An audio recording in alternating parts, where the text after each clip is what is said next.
beings who exist both within and without of time. I uh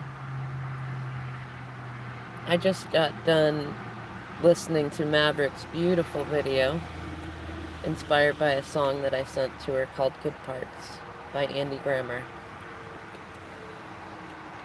And it's funny because I got called back to that song. It was a song brand new to me about 19 months ago when Separation Mission started. It was one of the first ones that I showed to my DM after he ghosted for a little while. And then we tried uncoupling counseling, which was an interesting experience. And it's funny, it's both of our journeys. It's both the shadow and the light. Because we've both been that kind of person. And it's funny because that song is part of what's helped me continue to see my DM as my DM, because I've known the whole time. It's not like he jumped into a situation to try to hurt anybody. He got caught up in the stories. Hey, Gilbretta. It's nice to see you too. He just got caught up in the stories of other people where, in the song he talks about, show me where it hurts. Tell me your story. But he doesn't, it's funny, the difference in the characteristics is like, well, I feel like he's getting there now. I've got this like Kundalini energy going all through me. But in the past, it was like, tell me your story, show me where it hurts. But he wouldn't get to the part where in the song it says, but don't leave the good parts out. And it was funny because it was after I sent him that song. We'd been together like 14 and a half years. And he'd never said this to me before. And he was in the middle of all sorts of stuff. And he heard that song. And he said, our love language really always has been music, hasn't it? And it's funny because I know a lot of twins share music between them. I wish I had the words to describe that there is a difference. I didn't think there was for a long time. I really didn't want to think that. I wanted to feel validated that other people felt what I felt. But now I like that it's something that I can't explain. I don't want to explain it, because some things you don't share. That was a lesson that my DM helped me learn too. But I knew when I told him to go, that part of the challenge was getting caught up in the parts of the story that hurt. It's funny, show me where it hurts, yeah, but don't leave the good parts out. And it's funny because I spent much of yesterday either in my car or just in grassy fields that were around the house. I spent a lot of it not watching any videos, not listening to any music, just existing. Awesome, Gilberta. In fact, I just let go of a very wonderful friend. And one of the things that I will miss, I know that Spirit will find another way for it to come in, but one of the things that I will miss is that I could say something like, what's the opposite of this? And it wasn't about a right answer. It was like about energy. And one of the last ones I asked is, what's the opposite of comparing? And she said, existing. And I realized in that moment, as I sent massive prayers of gratitude to her, that that's what I was doing. I'd been releasing.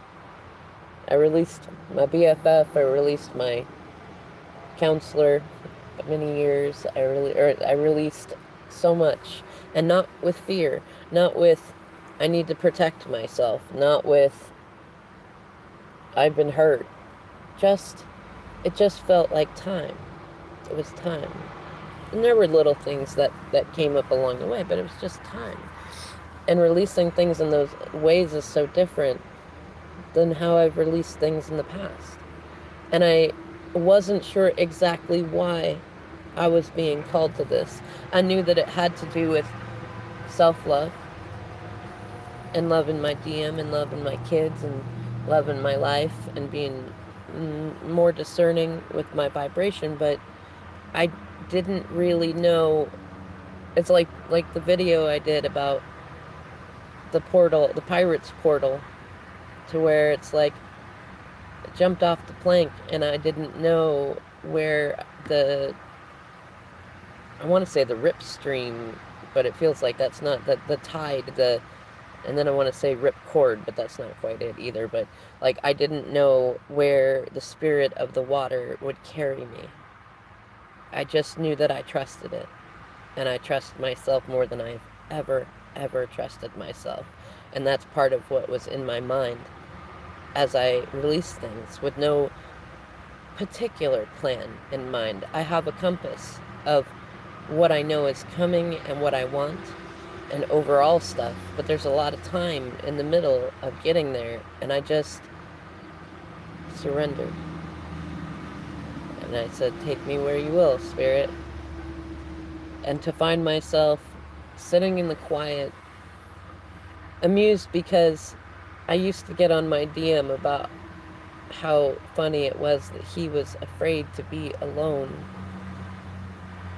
I mean, I understood it. I was compassionate about it, but once you try so many different ways to help somebody overcome a fear, sometimes it just gets easier to just gently tease him a little bit. It usually worked with him pretty well, but of course I was hiding in his shadows because it wasn't until he wasn't right in front of me all the time and he wasn't accepting my affections all the time that I realized I was afraid of aloneness also, of total silence around me, of being alone with my thoughts. And I realized as I sat in a field last night that I'm not afraid anymore. At least not of the things I was afraid of. I can remember times past where I've done all the same things that I was doing but the difference was I was afraid of the energy around me. I saw all sorts of shadowy things, and I know all sorts of myths and superstitions, and there was all sorts of weird energy all around all the time. I never slept without a TV on or music on or somebody next to me, all the things. And for a long time, I've got physical challenges, so for a long time, sleep didn't even come without a pharmaceutical aid or 2 or 3, And so to be just sitting in a field, letting the tears stream down my face, a mixture of grief and deep yearning and gratitude beyond measure, I realized, look at me. I am just existing. And it's both killing me and not killing me. It was the Maverick was saying in her bid, or people were saying in the chat, just to go ahead and die already, right? Like that metaphorical, just let that ego die. So I say all that to say that I had re-listened to that song by Andy Grammer, the good parts again before then. And it's funny because when I first heard that song, I listened to it a lot, and then I realized along my journey that I was listening to certain music. Some of it was coming from my DM. Like, I do know it. There's certain things that go with it, though it would bring me back into a place of sadness and desperation.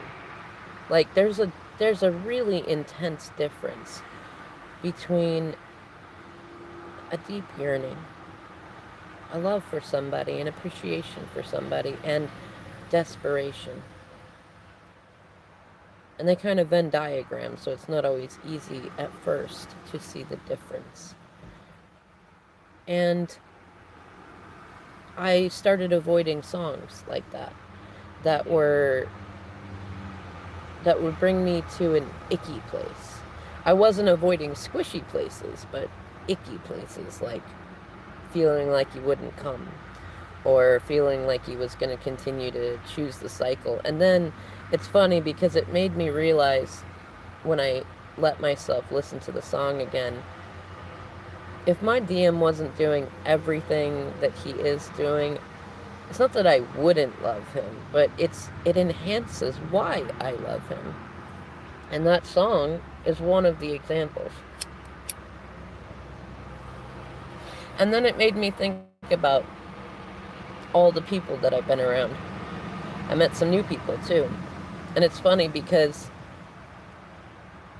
through my journey with my DM, I've become so good. It's almost as easy as breathing to see the patterns and the spiral cycles and the energy imprints on people. And so listening to that song now, it's funny to see my own light work in it. And to see, as I allow myself to be called to new adventures here and there, that I can recognize the patterns of people. And it's funny because part of it, well, a lot of it, brought me to a place of introspection about, this is interesting. I just left behind a whole ship of people. And here, when I get called to a new place, these are not the same people. They have different stories. But so many of their stories are so much alike. The tribes of people that I've been through, not just the last one, but through most of my life, through the different communities and tribes that I've had a privilege to journey with for a time. And the first place I went was, wait a minute,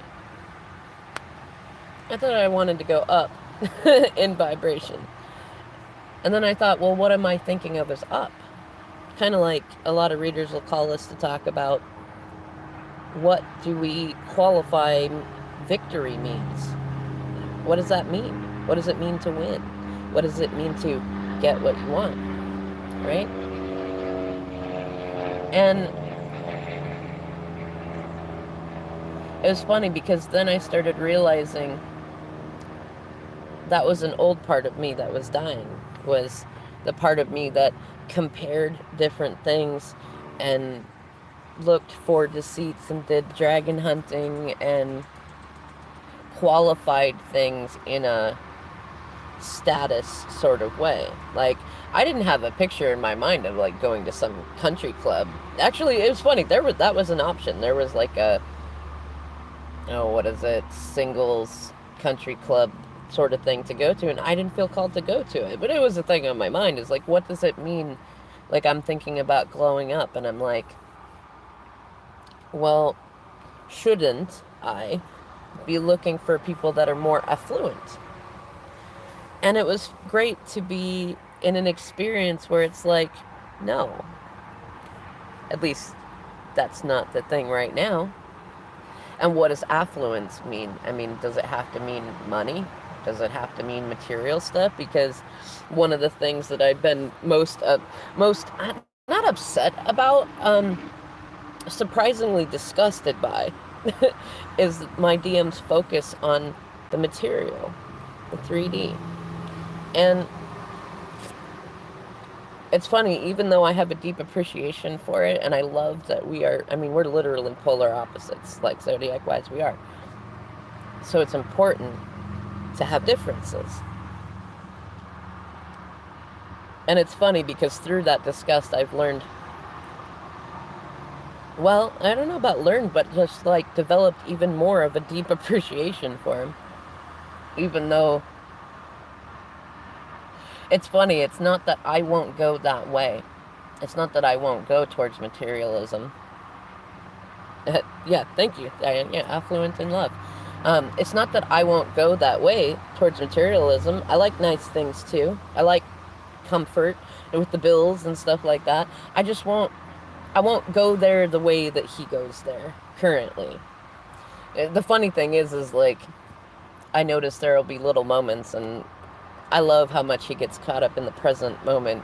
It doesn't, I don't know, I love it because it's like rainbows after rainy days. That, like, after so long of being caught in, like, the now and the drama and the chaos, he'll have opening moments where he'll see the wider vision and the spirals and the cycles, and oftentimes without me saying anything, which is so funny because there's been so much of, like, when people talk about me in his area, it's often about trying to have power or take power or have control or be in control. And I just love the, like, the delicious image they conjure of me in that. It's like, oh, I'm so powerful. You know what I mean? So powerful. I can do so many things. You better watch me, you know? It's really adorable. It's true too, but it's like, I don't know. I feel like you could go through all of my videos and see exactly what it is that I invest my time in. And I love what you said, Diana, is that affluence and love. And that's kind of what came up. It's funny, actually. There was a moment when a new friend asked me a question that I wasn't expecting. And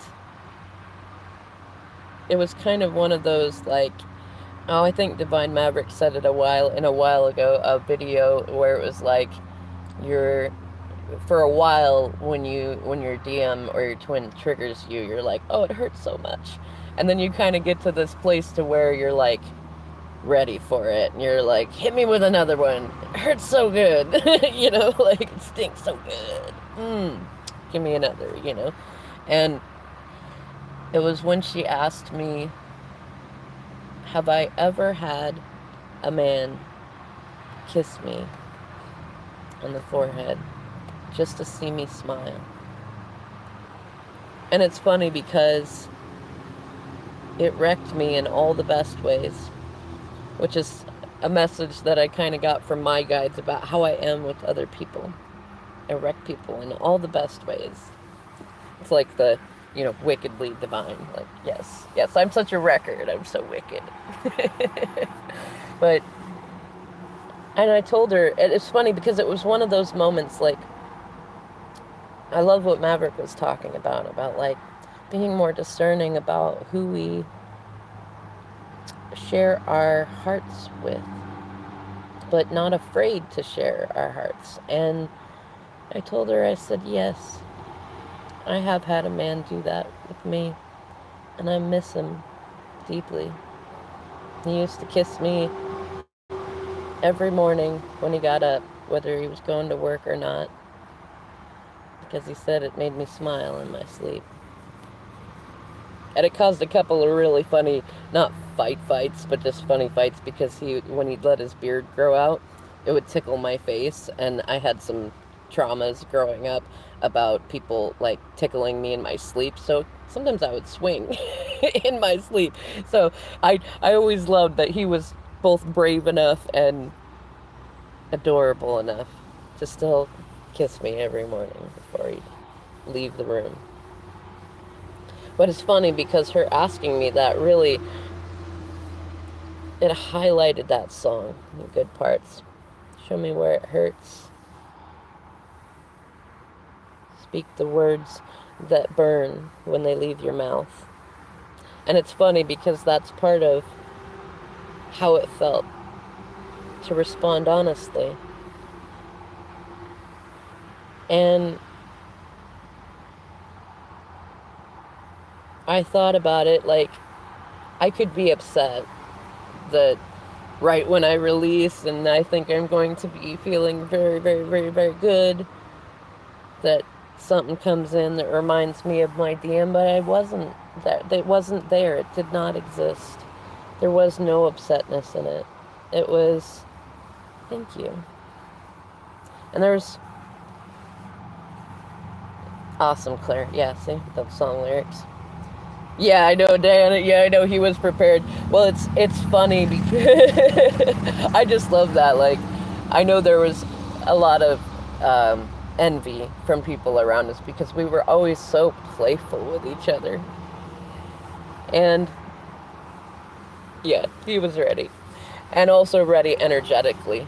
It's funny because I don't even know how much he knows how powerful he is. I was always trying to get him to see that. I've been an astrologer for a while, which was inspired by him, and he has this beautiful triple grand trine in his chart.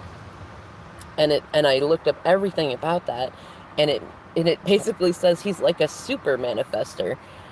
Though one of the karmas that can come when you have these super manifesting charts, alignments, placements, is that often things come to you so easily that you don't realize that it's your power. And that was one of the things that made me realize that he needed to have a few side journeys, I suppose, for lack of a better way to put it, because I still don't have quite the right words for what I knew that I saw. I can put all sorts of terms and descriptions on it. I knew it was going to be the hardest motherfucking thing of my life to tell him to go. And somehow I found the courage to do it, just like I've been doing lately. And, a funny thing happened, too, as I surrendered to releasing in ways that I've never done before, and in feelings that I've never felt before while doing it. Like, in the past, it would have been, I'm releasing all these people either because I felt like I deserved to be alone and nobody would ever understand me, or they'd think I'm crazy or weird, or I'd find some reason to project on them that it was their unworthiness, or that they were just gonna get in my way, or things like that. And now it was more like, I'm releasing these things because I don't need them, and because I feel called in a different direction. And in the past, I've often not followed where my heart has called me to because I was afraid of going alone. It's funny because that was a part of me that in the past, I never would have shared with anybody. That would have been a vulnerability. I did try to share it with my DM, though he shared the same fear. And with me glowing up and growing up and trying to face my fears, that triggered his fears even more. And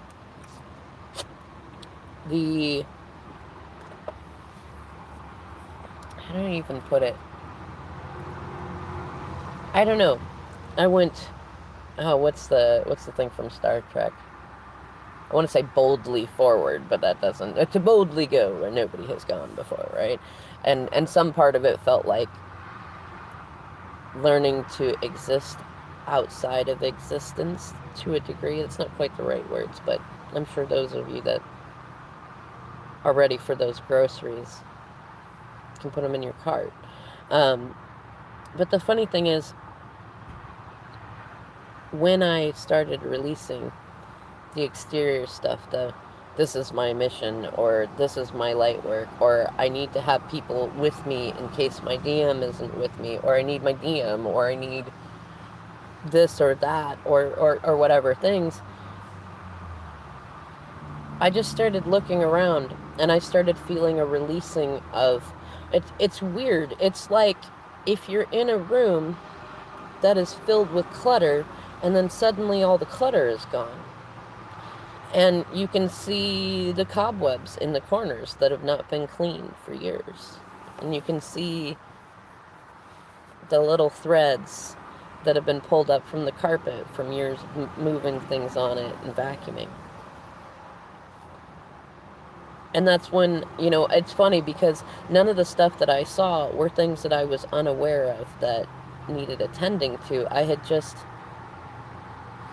I had enough plates spinning up in the air that I couldn't even see that it was the energy that was blocking me from attending to these things. And I meant to do a video about it a few days ago, because it reminded me of a card, an oracle card that many readers have, and I can't remember the exact name of it, but it's something like healing things with your parents will help your relationship, something like that. And it also reminded me of the card Release Your Exes.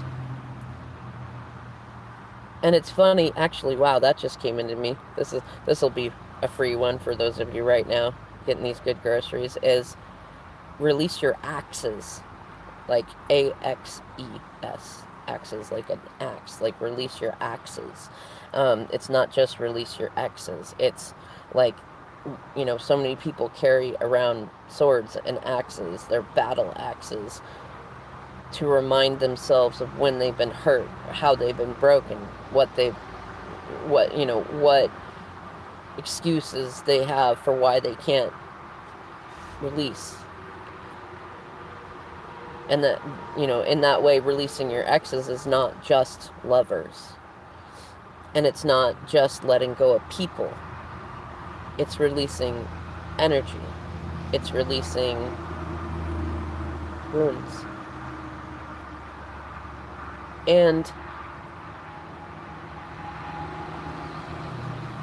what's funny is when I started doing that, I had more time for my kids. I already was putting in a fair amount of time with my kids. I'm really proud of myself for how much love I put into my kids this whole time. Even before I realized how much love I was putting into them, when I was like beating myself up for being a crappy mom. But there was more space in there. And I realized too that, man, my kids are awesome. And I don't need them to hold space for me.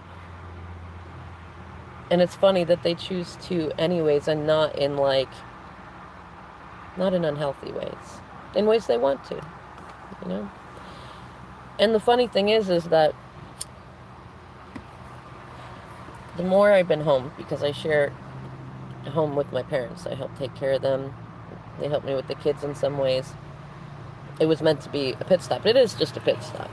I had moved my DM and our boys in there so we could save money to get our own house, because the one that we were in fell apart because we both had insecurities we were not facing.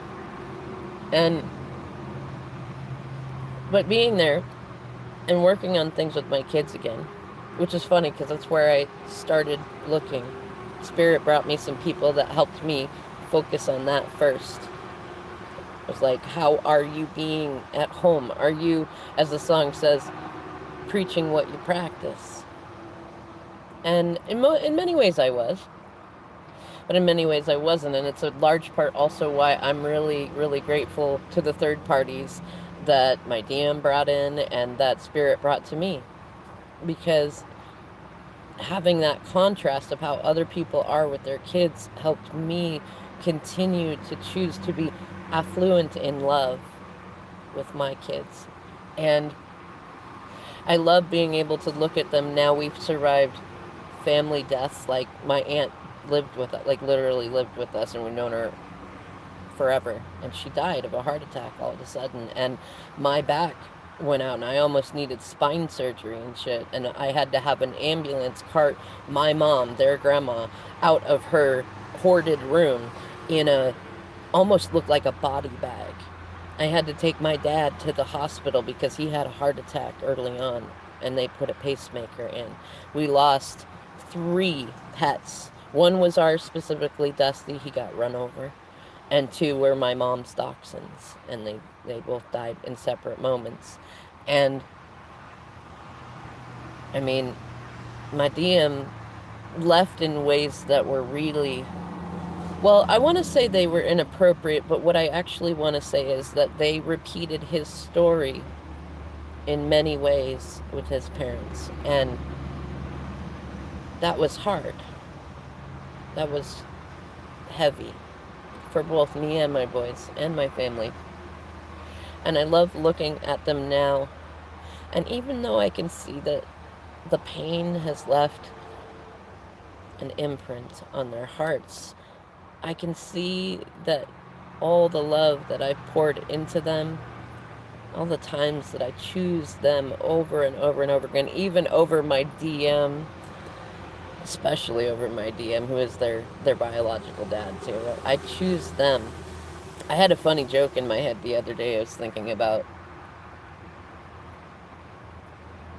it's like telling him when he's misbehaving, like, my husband would be super mad at me if I let someone as ungentlemanly as you be around our children, which, is a joke because we were common law married. So, and it's a funny joke in there about that we were supposed to get married too, and that's part of what freaked him out, because I wanted more than just the piece of paper. And I didn't want the money, and I didn't want all the rest. I wanted a spiritual marriage. Freaky, freaky, right? Anyways, so when the space opened up, and I started looking around and going, okay, what is the list of all the stuff that I've not been doing? Because I wanted to talk about my pain, because I wanted to observe the spiral cycles and the data, and I wanted to feel like a part of other people's worlds, and I wanted to feel like I was having fun, which felt like it required other people. And I started with picking up my cigarette butts, and I started with drinking more water, and I started with letting go of caffeine, and I started with evening movies with my youngest son and inviting my mom and my oldest to come and join us. And I've been aware for a while that my mom has wanted, like, she's been very codependent all her life. All her family has. That's where I picked it up from first. And I tried to connect with her early on, but it wasn't there. She was in a low vibe place. I didn't want to go. I was tired. I was exhausted of the codependence. And early on, I really didn't see either. Like, my DM had a fair amount to say about my connections with my family, but I didn't, like, I knew there was toxicity in there, but I did not really see what he was seeing. And when I did see it, I made excuses for it. And then hypocritically got on him for making same excuses with his stuff. And I've been in an interesting place because I made a vow to myself for a long time that I would not abandon my parents when they were old and they needed somebody. I'm their only child. I was adopted too, so it kind of feels like there isn't anybody else. I told my DM I envy him. I envy that in him sometimes. He has a lot of siblings, and one of his sisters cares for his mom the most, and so it's kind of like white privilege in a way. It's like, you have the privilege of being irresponsible. You have the privilege of leaving it on somebody else, which happened to my mom by her siblings. I said, I don't have that. I'm an only child, and at least to my adopted parents. I'm all they have. And in my morality, it's like I can't love myself and say no to that.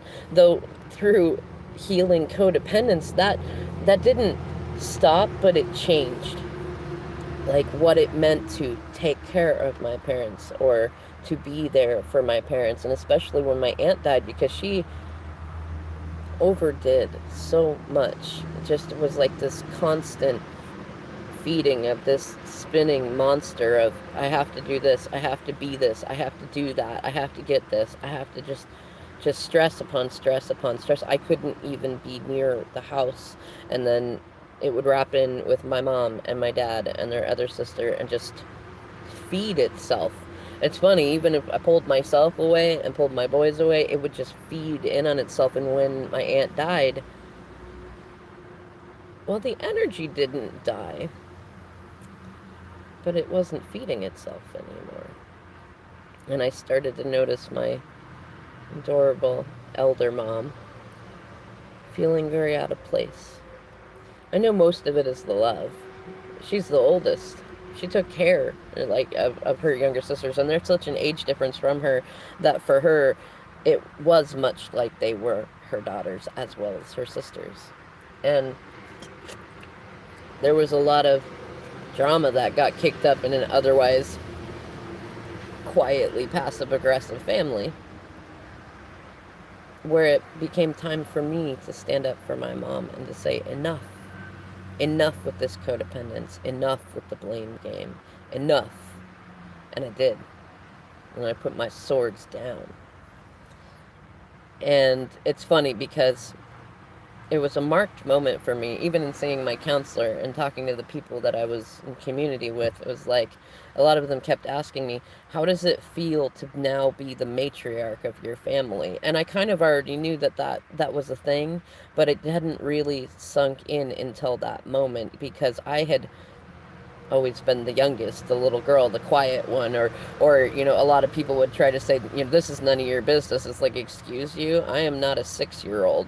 And yes, it is my business. Just because I don't butt my nose into business all the time does not make this stuff my business. And this is my mother, and she deserves your respect, and she deserves your consideration, and she does not deserve full blame for a death in a family. Like, that's horrible and cruel. And I put my sword in the ground. I put my sword in the stone. Right? This will not happen. And it ended. And then several more things happened. And I noticed that my mom would come to me, and it wasn't that it was always negative, but there's always the energy there. My mom has a fair amount of Taurus and Gemini placements, and a lot of Scottish Irish blood. And her father was a very stubborn man, and her mom died early. Not early in her life per se, early for the rest of her siblings, but early enough. And my grandfather was, I want to say he was a very hurt man too. He left his family and refused to tell anyone about them. And that, to me, tells me a lot. And whatever happened turned him into an abusive man too. We lived with him for several years when I was younger. And he hurt my mom a lot. And the codependency continued, and she learned to armor herself, because it was easier to stay hurt and to push people away than to risk affluence in love. Thank you again, Diane. But in the past couple of years, I've been so focused on my journey and my DM's journey and my children that I kind of told myself neither did I have the time. No, I'm going to interchange that. I didn't want to invest the time into going to that place with her, but I also felt my heart feeling bad because I know that she's lonely. In her codependence, she isolated herself, and my dad was an alcoholic for a long time. They separated for like 8 or 9 years, and then it's a longer story than that, but they live together now. They've not shared a bedroom in like over 25 years. No, like 28 years. It's been a long time. But they are, they're sort of together. And even before my aunt died, I was trying to figure out how to help with that. Like, I didn't, that's funny. I didn't want to make it my job to fix their marriage. I don't see it as that. Like, there's not it's not broken, but it's not fixable. It just is what it is. It was a lot of fears for me, though, in a relationship. It's part of why I started running and pushed my DM away, because I didn't want to end up in a marriage with him where we never did anything together. And, we were bitter at each other and stuff like that. And it kind of started to become that for a little while. It was my fears manifesting. See how that works? But I didn't want to, I kind of got to this place where it was like, I'm okay with the way that their relationship is. And I don't feel like I need to rescue them. And I just pray a lot that, losing my aunt will help my mom open up, and because we've been trying for years to get her to call her old friends, to make new friends, to try new things, to do things she loves, to stop continuing this codependent cycle. Not even necessarily because the stuff she's doing is unwanted, simply because it makes her miserable. And then I realized that it wasn't even that the things she was doing made her miserable, it's that she felt miserable. She's never really learned to love herself. And I wasn't sure both either how to help with that, mostly because of her age, and she's got a little bit of dementia going on, but also because I struggled with, I didn't want to. Not like I don't want to love my mom, just I don't know that I want to do my light work with her. And part of the reason for that was, well, there's another Andy Grammer song. You feel like being wrecked in all the best ways again. It's called I Wish You Pain. And the song talks about, like, I wish you pain because it'll help you grow. And what I've learned through my light work is not to be afraid of the shadows, not to be afraid of the pain, not to be afraid of the deaths, whether literal or metaphysical or metaphorical. And not to be afraid of what you might feel in each situation. And more than that, just to be authentic. That's what I started my journey with.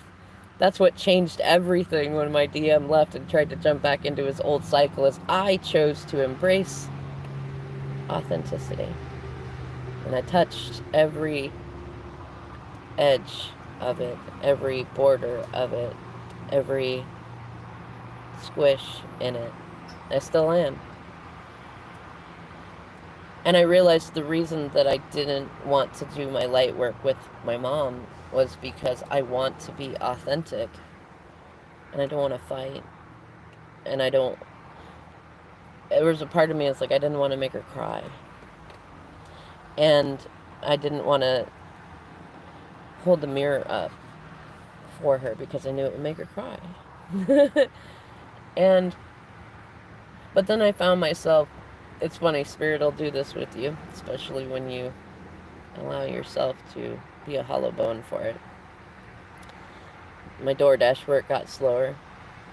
I hurt myself a little bit physically trying to clean up after my dad and my mom a little bit to make a new space for my youngest to play, because my mom has had this weird thing about, there's several living rooms in the house. They have a big house, and we hardly have guests over, and usually when we do, they play with my youngest and his video games, and he doesn't have a big mess, but she has continually said, like, she won't say it, this is part of the thing, she won't say, I just want my living room, I just want it to be clean, I just want it like that. And I keep telling her, Mom, it's okay, it's your house, you can have rules the way that you want them, it's alright. Just the big thing that I got on her about with that was that she would try to say, but I'm doing it for you, or I'm doing it for your son, or I'm doing this. Like, no. I turned around and looked at her the other day, and it's funny because I used to be a person that yelled all the time. I love you, Divine Maverick, that you owned that.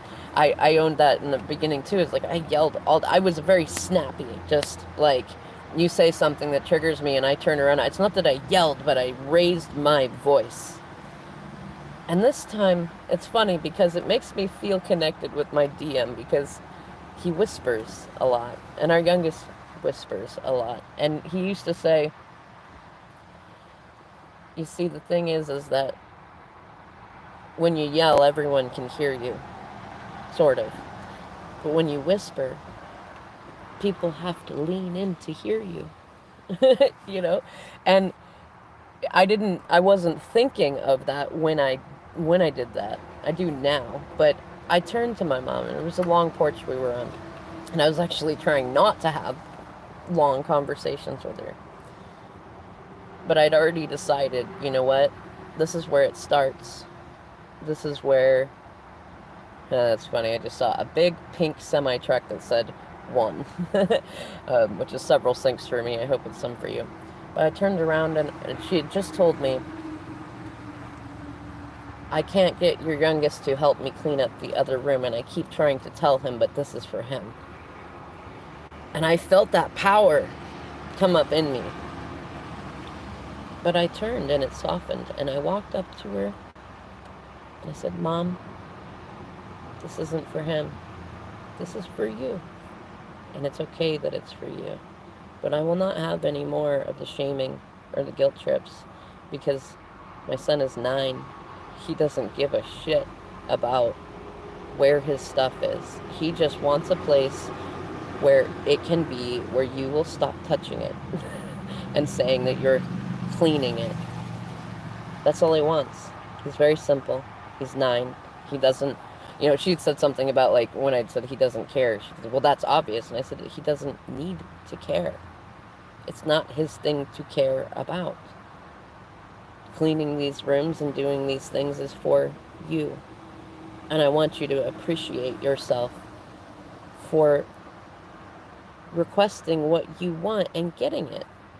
And to do it without attaching what you want that is for you to someone else and trying to codependently guilt or shame them into it. And I turned around and I walked into the house. Because, and the whole reason I was going in there is because she had come out, and she's been doing this lately. It's funny to share this stuff. I meant to share this stuff and I wasn't sure how I'd feel about doing it, but I'm just going to go with it. The reason I was even going in the house is because I was just getting ready to go to work, to go DoorDash, and she came out to the car and told me that she had a problem with my youngest. And it's funny because, like, years ago, it would have been something that he was doing to a degree. It's always the adults. It's always us adults. But there could have been some validation, and maybe he was being snotty and stuff like that. And so, like, I always choose my kids, but they're not 100% angels. I love that they're not 100% angels. But lately, they've actually been really, really good. A lot of the deaths have really hit them hard, too. And I'm not the sergeant mom that I was before, but I'm not the kind of mom that's just like, oh my gosh, you've been hurt emotionally, you should never have to do anything. No. We have structure. We have rules. We have growth all along. And whenever I talk with them about something, I talk with the other adults. And whenever I talk with the adults, I talk with them. I look at it as a team thing. It's not just you can't just blame somebody and then put it all on them and then expect that things are fixed, because we all reflect. We all do it. And especially over the last few months, like, my son had been messy, and I got on him with it, and we learned a process so that he could have his stuff in a good place. And it's rarely been messy. It's been very clean. We even put it into this little cove between a couch and a chair, so it was very condensed and clean, and that it could be moved at any moment if any guests came over, because it's Grandma's house. It don't matter if we want it that way or not. It's Grandma's house. She wants it clean, it can be clean and stuff. And so after that was established, I noticed that when she felt lonely or out of control, rather than reaching out to others to be social and stuff, she stuck to her guns about looking, like dragon hunting, looking for things to be upset about. And when there wasn't anything, this was the interesting part, especially for when my sons came to me and were like, Mom, aren't we doing everything that Grandma is asking of us? And I even thought about it, and I said, yeah, we are. And they were confused about why is Grandma still kind of picking fights? And I realized after a little while that it was her way of, I don't know about like consciously, but subconsciously, her intention was to get my attention. Kind of like a child does when, like, if you're not giving them positive attention, negative attention is better than no attention. And then that created more of a challenge, because it's like, okay, I can't just allow this to continue the way that it's going. But I don't want to go at it the way that I was before. Like just gung-ho and just drive into it, and you won't do this and you won't do that. No, I wanted to look at it. Hello, Patty. Hello, Miss Patty. And it's funny because, like, when she came out to get me, she wanted my youngest to help her with the other room. And in my mind, I'm going, that would be great. Like, my boys generally are. You know, you ask them to help with something, they'll get up and do it. My youngest is a Leo, and he definitely will sometimes try to negotiate. But if you say, I need you to do this now, and you're respectful about it, he goes and does it right away. They're very kind, and I love that about them. And I knew that when she was saying that he wasn't, that there was more to the story than what she was saying. So I tried to think about, like, okay, what she want him to do. She wants him to pick up some toys that the adults put in the other room and to help tidy up stuff from his dead aunt, you know, that he's still processing emotions about after Grandma just, like, rearranged his little area that was already clean, that him and I literally 2 days ago had just gone through to make sure that it, you know, it wasn't touched. And the irony is she didn't even understand, like, why is he being so sensitive about his stuff when she's being really sensitive about her stuff. And I'm like, 1 + 1 = 2, you know. You know, at least in my mind. But I know that because of her journey, she's not putting the two together, which I can have empathy for. And I was confused about, okay, how do I send a text to my son so I can go to work, and my 9-year-old, and say, I want you to help with Grandma, but I completely understand why you don't want to help with Grandma, and that you're confused about what she even wants you to do, and that you'd obviously much rather be playing a video game.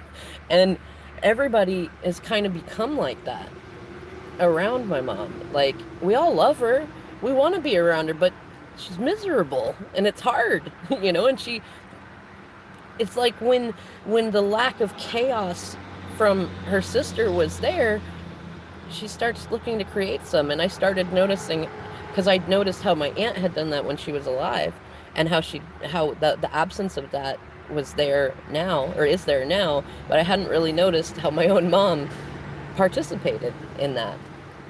And it helped me see a lot of, too, like, when I was younger, how that stuff happened, and helped me see how, like, when things were really bad with my DM, I did that with my kids, too.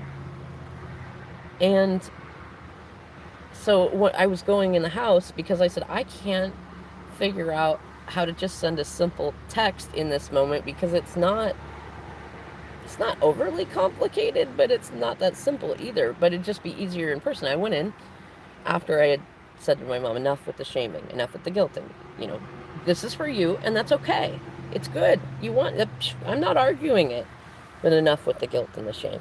We're not going to do the codependent game. And I went to my son and I said, hey, look, okay, come in here with me. You see these toys in here and stuff, some of them are yours, some of them are others, they're all mixed in, but I want you to put all these in a box, and anything else that is yours in this box, if you need to, find another box. And I want you to help Grandma clean the space, so that we can give her a living room back, and you can have a safe place for your stuff, that it won't be touched a whole bunch. And he was like, oh, okay, right? Like, oh, yeah, no problem, right? Simple directions, simple directions. And I asked, and I went back to my mom, I said, is there anything else that you would like help with? I can not go to work, I can stay and I can do this stuff. But she was already in passive aggressive mode and decided she wasn't going to do anything, and that she was just going to go back up to her room. Now, in the past, I would have been really tripped out by that, and at this point I was more like, okay, that's fine. Like, that sometimes there are bumps on the road to healing and learning. And I decided too that I was going to put in more effort into cleaning up that space, and cleaning up, it was my aunt's old room. We moved my dad into it because he slept in the second living room for a long time because of the weird codependent dynamics with him and my mom. And there was a lot of, it's funny, it's not that any of it was hard to clean up. I could have done it ages ago, but they're hoarders, and there's just a lot of emotionally unhealed spaces, and it makes it hard for them to just say, yeah, okay, you could do that. Or if I do it, without creating almost like a withdrawal response, like, because it is an addiction. And even the stuff that isn't theirs, that they've already gone through with my other aunt, my mom's youngest sister, that is qualified as stuff we're not keeping, that stuff that wasn't necessarily like meaningful to my aunt, and we pulled out all of the stuff that everybody wanted. So this is like leftover stuff that's already been gone through, but they've not given consent for it to really be removed. And their process of getting rid of it, which I can respect, it's very slow, and it made it challenging because it's like my dad had stuff in that room.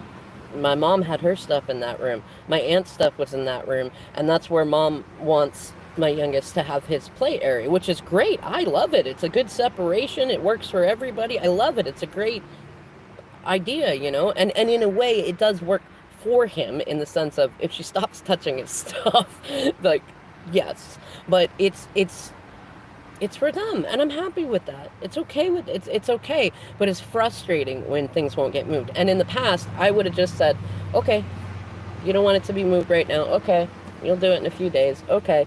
And what's funny is I realized that's part of where I got that from in my head. I'll just do it in a few days. I got to think about the emotions in doing this thing. And instead, I thought, you know what? I'm not going to do that so much anymore. I have some other family members that go the complete extreme into, I'm just not going to worry about anybody's emotions. I didn't want to go there. But I wanted to find a middle place. Hello, Autumn. Where I wasn't being codependent and participating, enabling, like, the negative thinking or the hoarding stuff or the weird fighty dynamics. And I was aware when I'm doing this, like, it's not even about, like, it really has very little to do with my son or me or the living rooms or any of it. It's more habit. And once I remove this excuse, there will be something else underneath it. And I think that's really what held me back from a lot of it, is like, yeah, this problem seems bad, but what's underneath it when we peel up the carpet? You know what I mean? And I just thought, you know what, I'm not going to be afraid of that anymore. Whatever comes, I can handle it. I've been through so freaking much. Like, and then I reminded myself that I get to decide what energy comes in. I said, this is going to be good energy. And yeah, there might be some negative responses, but not all negative responses are bad responses. A lot of times they are good responses. And so I told my mom and my dad that I was going to move everything that was my aunt's out of my dad's room the next day, and that I was going to move the rest of his stuff that could be put in there. I was going to clean the room. I was going to make it nice. But we weren't going to worry about perfect details, because my mom kept doing this thing of, I want all his stuff in his room, but I want to shampoo the carpet first, which I get. But one thing, I have ADHD, and executive functioning is not my strong suit. So we're not going to over focus on these over perfect details of things. We're going to clean it. It's going to be nice. I'm going to make sure I am managing this. I will move the stuff. I will do this. And then we will have the beginnings of a basic space, which will be enough room for my son's stuff. Then the rest of it is us stuff. It's adult stuff. And yes, the kids can help, but we're not going to put guilt and shame on them for adult stuff. Especially not my 9-year-old. 16-year-old a little bit more, because he's getting to learning about those things a little bit more. But, look at the energy of your kids. It's not so much the age range. It's like, where are they at? Let them enjoy their childhood, huh? And it was funny, because after doing that, I remember going in and doing it. And typically in the past, I would get frustrated and stop doing a job, because they will come and help. And then, why don't you do it this way? Or I don't want to do that, or do this. And I was just in this mode. It was so funny to be a contrast from in the past, where I would have barked a lot. I would have, raised my voice and been very sergeant. And this time, like, my energy was similar, but it was more like, I'm not turning down ideas, but if the suggestion that you're giving me or the way that you're helping me is getting in the way from my one goal to get this area cleaned up so that that argument cannot happen, and grandma and my mom can have what she wants and my son can have what he wants, and then we can work on new problems from there.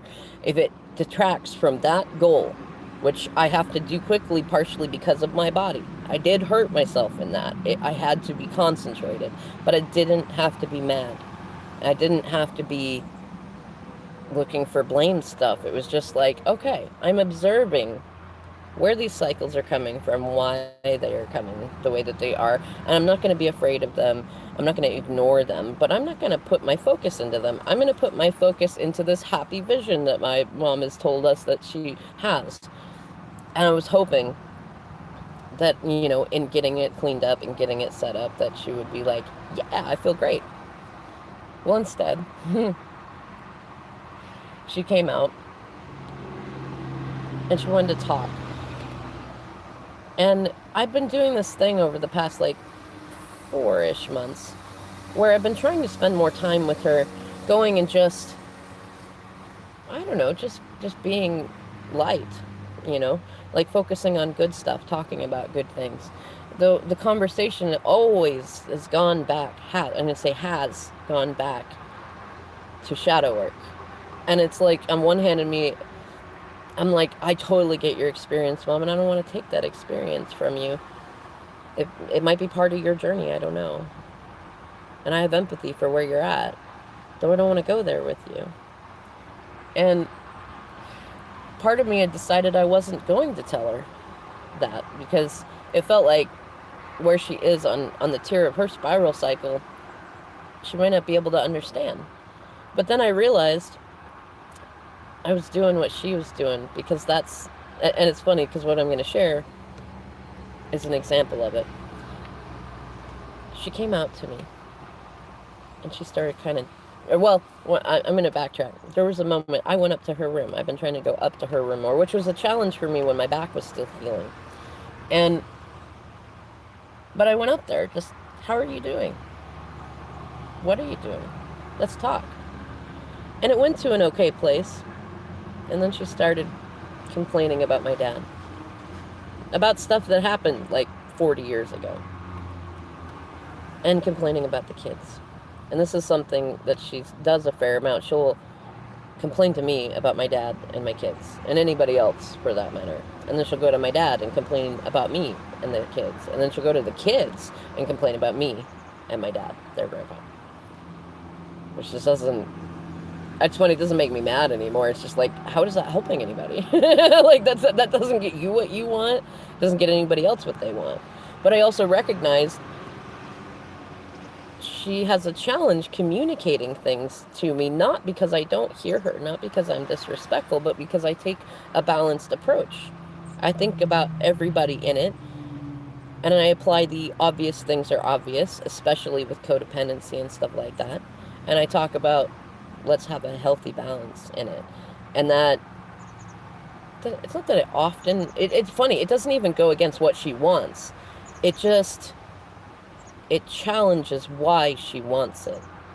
And we do it, you know? Like, there's very few times when I'm like, we can't do that, or we won't do that, because it's her house. Which she also, again, she'll be like, it's your house too, but it's, energetically, it's never been like that, and she doesn't treat it like that. And it's like, no, Mom, this is your house, and that's okay. We are guests here, and we appreciate it, and we will contribute, and we will do our part. And when you want something in your house, especially now that you have one less voice of whose house it is, with my aunt being gone, we're going to try to make that happen as best as we can. But we're still not going to participate in the codependency game. That game is gone, and if you want that game, you're going to have to find a new play partner, because me and my kids will not play it. And when I was up in her room, it came into that, and I started talking to her about it, and I was shaking. It reminded me of some of the times that I've spoken truths to my DM that were really hard to speak, about jealousy and envy and worry for him and love. And I remember in times in the past when my aunt, like, challenged me in disrespectful ways, in very toxic ways, and I shook when I quietly spoke my truth about what was going on, and did not allow her to bully me. It's funny, I'm really grateful to Spirit because I had some witnesses this past year to that behavior, because for a long time I told myself it wasn't that bad. And it's funny because it wasn't, but it was. It was. She'd throw things at me, at the kids, do things like that. And it didn't happen often. It'd be like a soft hat, but it's the energy of it. Like, what are you doing? You know? And I recognized those thoughts in my mom. And she's funny because, like, over the past year and a half, I've really tapped in and tuned on to my mama skills. And my boys are awesome. They're pretty self-sufficient, though, like, what they need, I can provide. But my mom is still, I mean, she's been, she worked. She was a homemaker and a working woman. And for part of the time, kind of a single woman, or a single mom for a while because of the separation with my dad when he drank. Like, she gets caught up in the housework chores. And I get it. Like, they're habits. They're trained in. They're there. But what's funny is she doesn't even want to do them anymore. She doesn't want to cook. She doesn't want to clean. She doesn't want to do dishes. I'm like, Mom, you can stop. She says, who will do them? I said, we will do them. I said, we may not do them exactly the way that you do them, but we will do them, and they will be done correctly. And I said, as I teach my sons to do these things too, which I was teaching them when we were in our old house, and I stopped because there's perfectionism and passive aggressiveness and confusion, and I give my kids empathy because I grew up with these people. I know how confusing it is. I, for a long time, had disorganized attachment trauma because it was confusing as fuck, you know? And it's like, so now we're kind of restarting. Like, I've continued, especially with my oldest, I have argued and stood in for the place of him having chores, whether they like it or not. And I found the ones that they don't have such perfectionism on and stuff. And we've been having him do more of even the ones that they do get like that on, when I can be there and be a presence and be like, no, let him learn to do it. Yes, he will make mistakes. Yes, you're right. He missed a spot. Yes, you're right. It's probably illogical to be trying to chat with your friends on the phone while you're trying to weed whack. But I know that he's a smart boy, and his arm's going to get very tired, and he's going to have a hard time hearing things. I know he's going to figure that out. I don't need to go micromanage him and tell him not to do that, and neither do you. You know?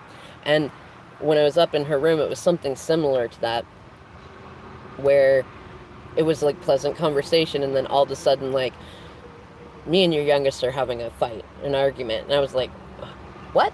And I mean, literally, that, like, my kids are not angels, but they've been very well behaved. And it's like, why? Why are you fighting with the 9-year-old again? And why do you keep fighting with the 9-year-old? Like, it doesn't make sense. And I said, and you know, and she started asking me about what chores he's supposed to do. And I was confused because I'm like, okay, so I started him on, he brings in the big garbage cans when they go out weekly. He vacuums the main living room and helps generally pick up things in that one in the second living room. He brings in wildflowers to put in a vase to help beautify the house. He cleans up his own room and his own space. And I already started talking about teaching him dishes and teaching him garbage, not only because it's good for him to learn it, but my oldest is going to start his first job soon, and so there will be space in there for him to be able to participate more. And I'm like going, is there a job you want him to do that I've not already listed and am working on with him? And she says, well, no. And I said, okay, then what are you worried about? And she said, well, how do I make him do things when I want him to do things? And I said, you don't. I said, that's not the way that I parent them, and that'll never work with them. If you have something that you feel would be valuable for them to learn, or if they're being disrespectful or doing something inappropriate, then you talk to me, because I'm their mom. And it is my job to help guide them through moments like that. And she got upset by that. And I said, are they misbehaving with you? And she goes, well, no, but the youngest, he left a plate again the other day in his area. And I said, I said, I'm going to challenge you on that because I've been in the house every day checking that space because you told me that that was something you were worried about weeks ago. And even if he misses it, I ask him to pick up his stuff and take it to the kitchen. And not just to take it to the kitchen, to wash it off himself. We're still learning to get it in the dishwasher. But, we'll take the steps as they come. And as he kind of memorizes each piece of the step of the way, I give him a new one. It doesn't stay there. And she still wanted something. Like, well, what if I want him to help with the other room? And I said, well, if you ask him directly and clearly, and it's not even a question, you say, I don't want to say his name right now, I don't know why. I'm not really even hiding it, I've said it on the channel before, but I'm just going to say, she says to my 9-year-old, I say, tell him, I want you to come and help me with this now.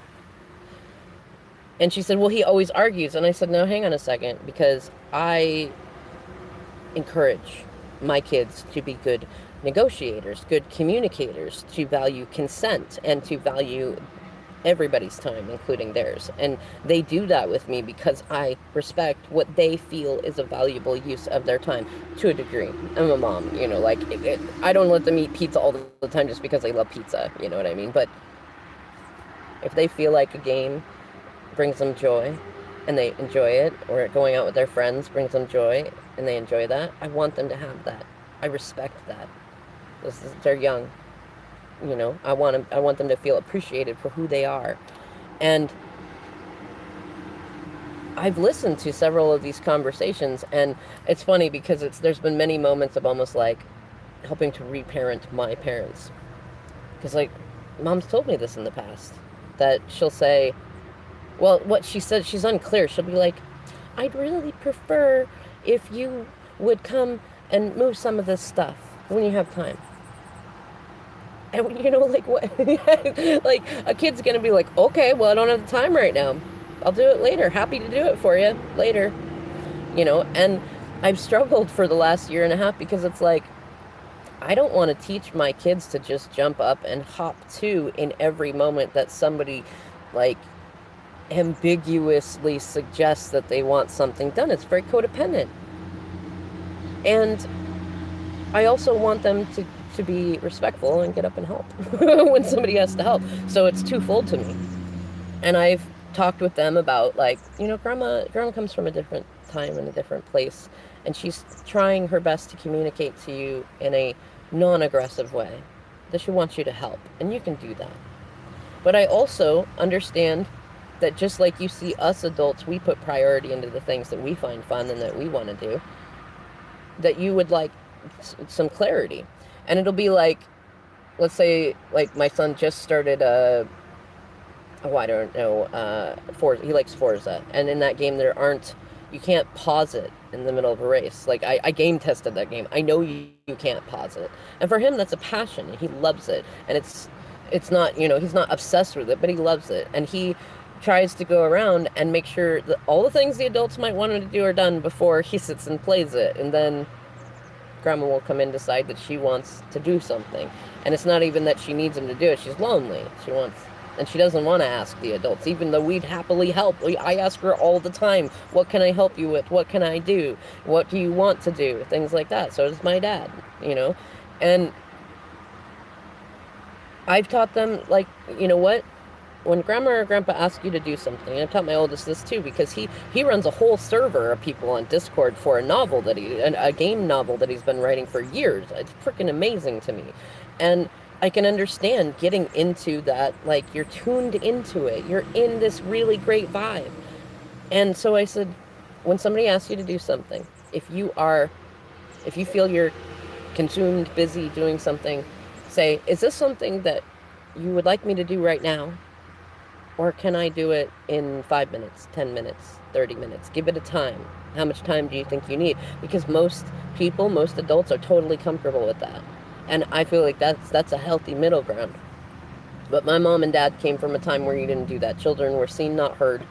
And it didn't matter whether the adult was asking for something healthy or unhealthy. You just fucking did it or you got beat. And I won't raise my kids like that. I won't. I don't. I never have.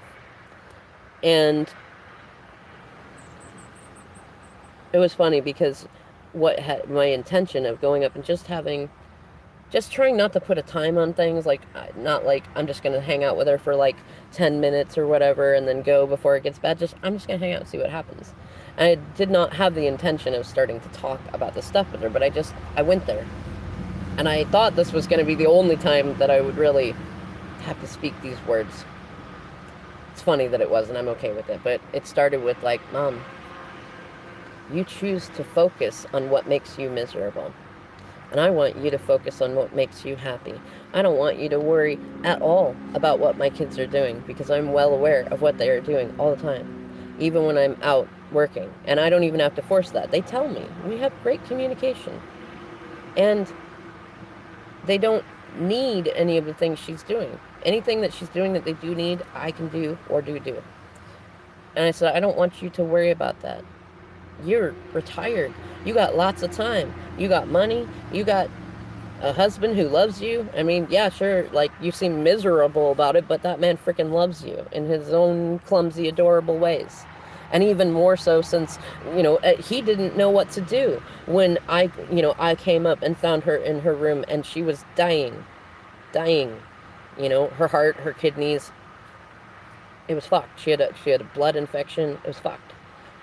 And I got the ambulance in there. I got the people in there. I told them what to do. They almost didn't even take her to the hospital because they assumed that she was talking very funny, like she would say blanket instead of book, or baguette instead of dog, and things like that. And like those can be normal in the elderly in normal condition, but with all the rest of her vitals and the fact that I was sitting there telling them this is not normal, they almost left her there.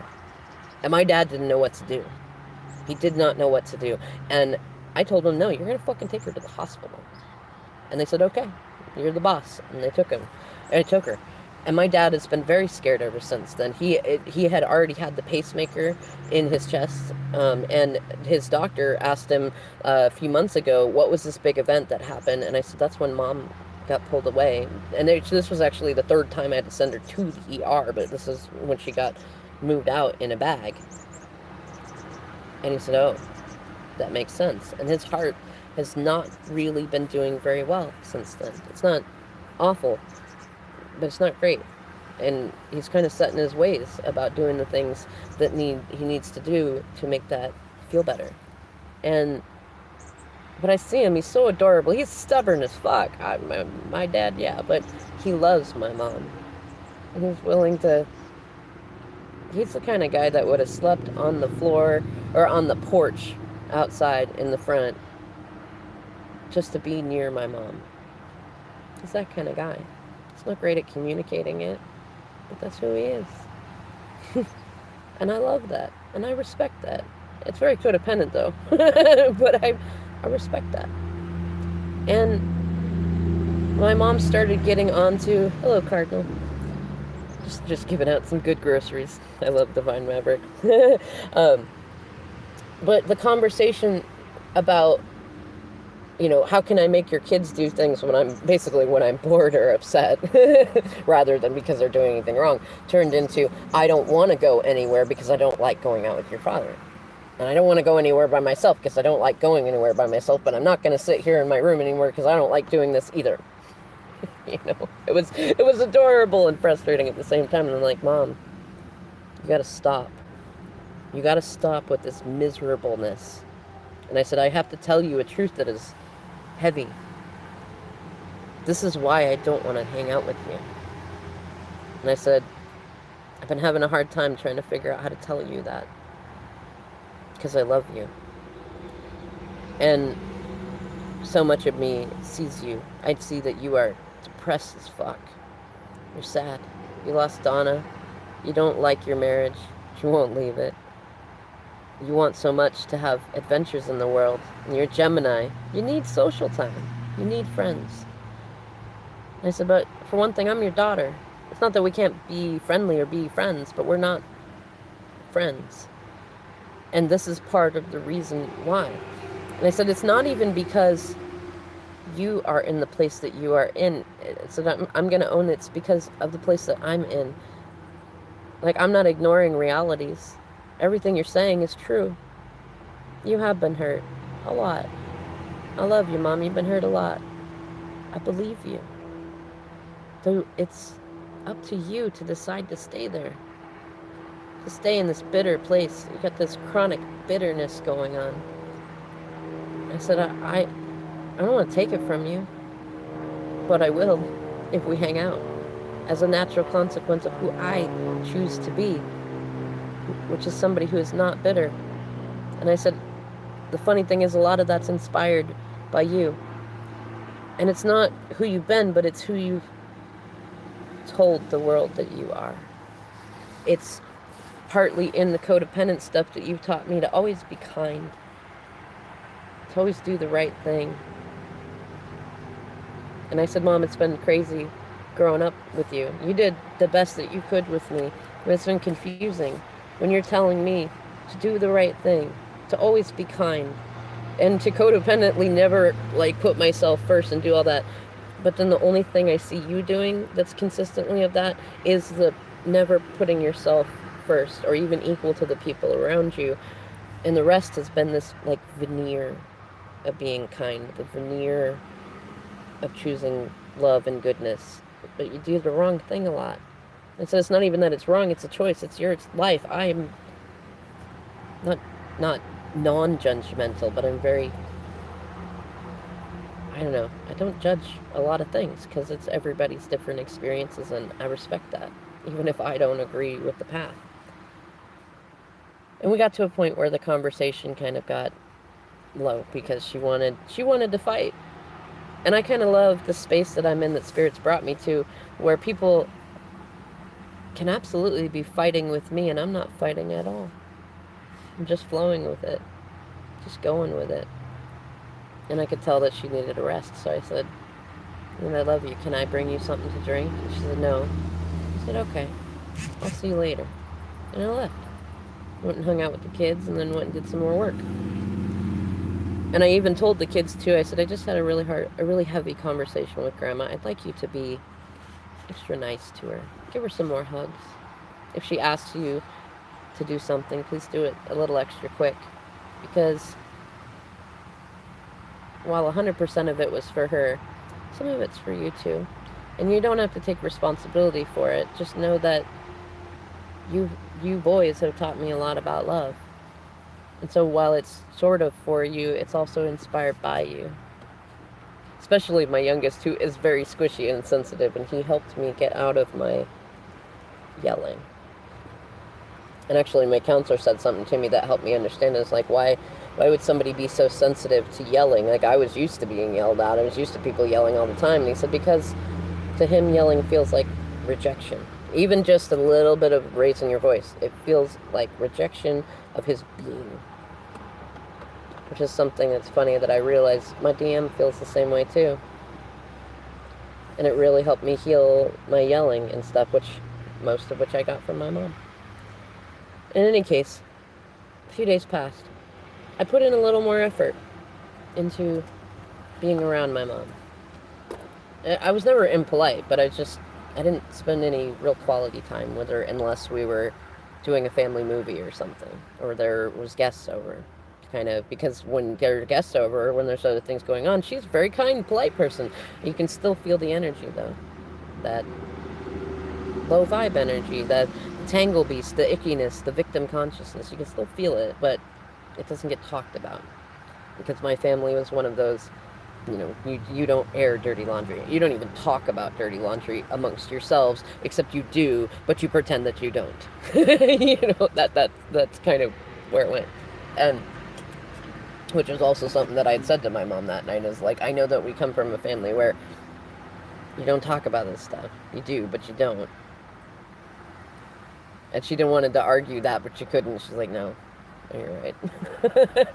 In any case, I put a little more effort into, would you like to hang out? Would you like to cook together? Can I help you with yard stuff? And she's, no. And I loved it because even though she got sad, I just kept in my mind having faith in my mom. My mom can handle this. I didn't say anything that crushing. And yes, I can feel from her some of the crushingness in it, because even that light of shadow work for her was a big ego pierce. But I felt faith that she could handle it, that she could take it in, and that even with some dementia like stuff, that the body keeps score, the energy body keeps score. It'll be fine. I believe in my mom. You know? Or at least I'm starting to.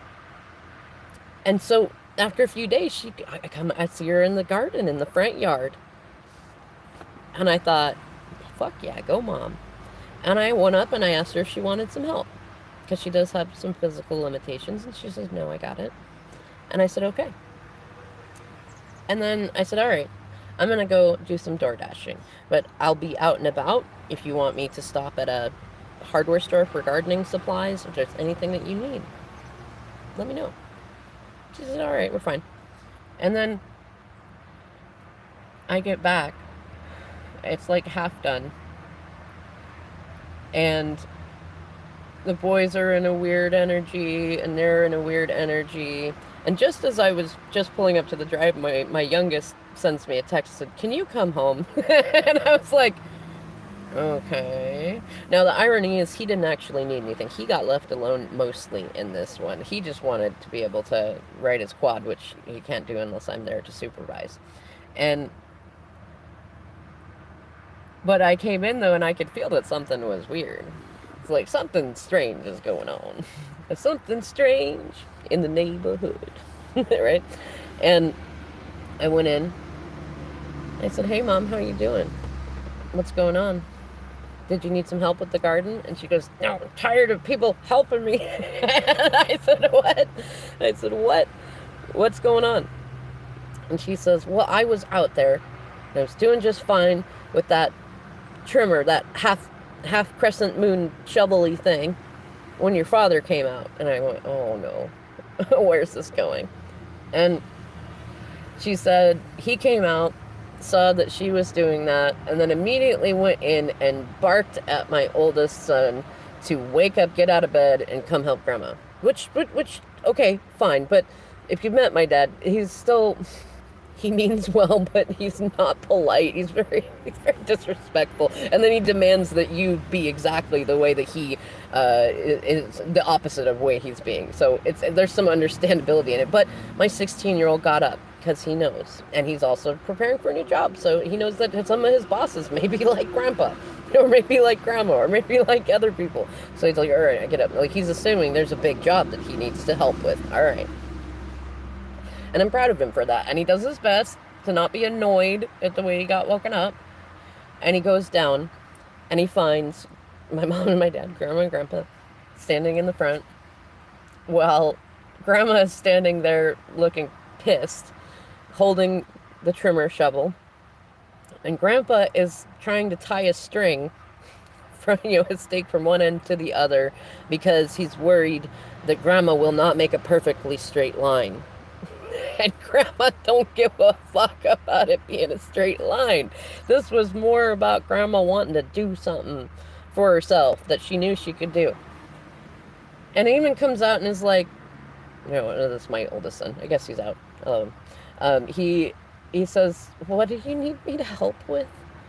And, Grandpa says, just get out here and help with this stuff. But he's standing there and there's nothing to do. Grandpa won't let him do the part that he's doing, trying to make it perfect. Grandma's mad. She don't really want help, but she also recognizes part of the reason Grandpa's doing this is because Grandpa doesn't want Grandma to get hurt. So she's willing to let Eamon do some of the, my oldest, to do some of the work. But Grandpa won't get out of the way. So then, my oldest, already being tired and being annoyed because this isn't the only time this kind of thing has happened, he says, look, I'm going inside. Let me know if you actually need my help. Which is reasonable. He goes in. And then Grandpa gets mad because he didn't help. And he's supposed to help. And my dad has had this thing stuck in his head about my oldest, that he's lazy, he's not that smart, and that he doesn't listen. And actually he does. And he's very smart. And he's not lazy. But my dad's used to a different era, and he was also in the Navy, and his whole family was from the Navy. So it's a very different environment, different generation. And the irony is, too, like, my mom will be the first one to say how my dad does all the things he says he's annoyed with my oldest. He doesn't see it. We often don't. But he, my oldest can feel that. It hurts, We talk about it a fair amount. And I've talked with my dad about it, going, even if you're right, that's not going to motivate him. That may have motivated you. I don't know that it motivated you very well, but the fear of it may have done it. But you're going to stop saying that stuff about him. Because, yeah, he's going to make some mistakes. And, yeah, he's a teenager. He's going to have some lazy moments. But you let me worry about that, and you stop criticizing him. Because you would not like it if I went around criticizing you for all the half projects you got around the house, for all the things that you do that are disrespectful to yourself as well as everybody else. And he said, well, he didn't say anything. He just went back to his room. In any case, my oldest knows this is the way he feels. And it's frustrating because he loves his grandparents. He's Pisces. He is love.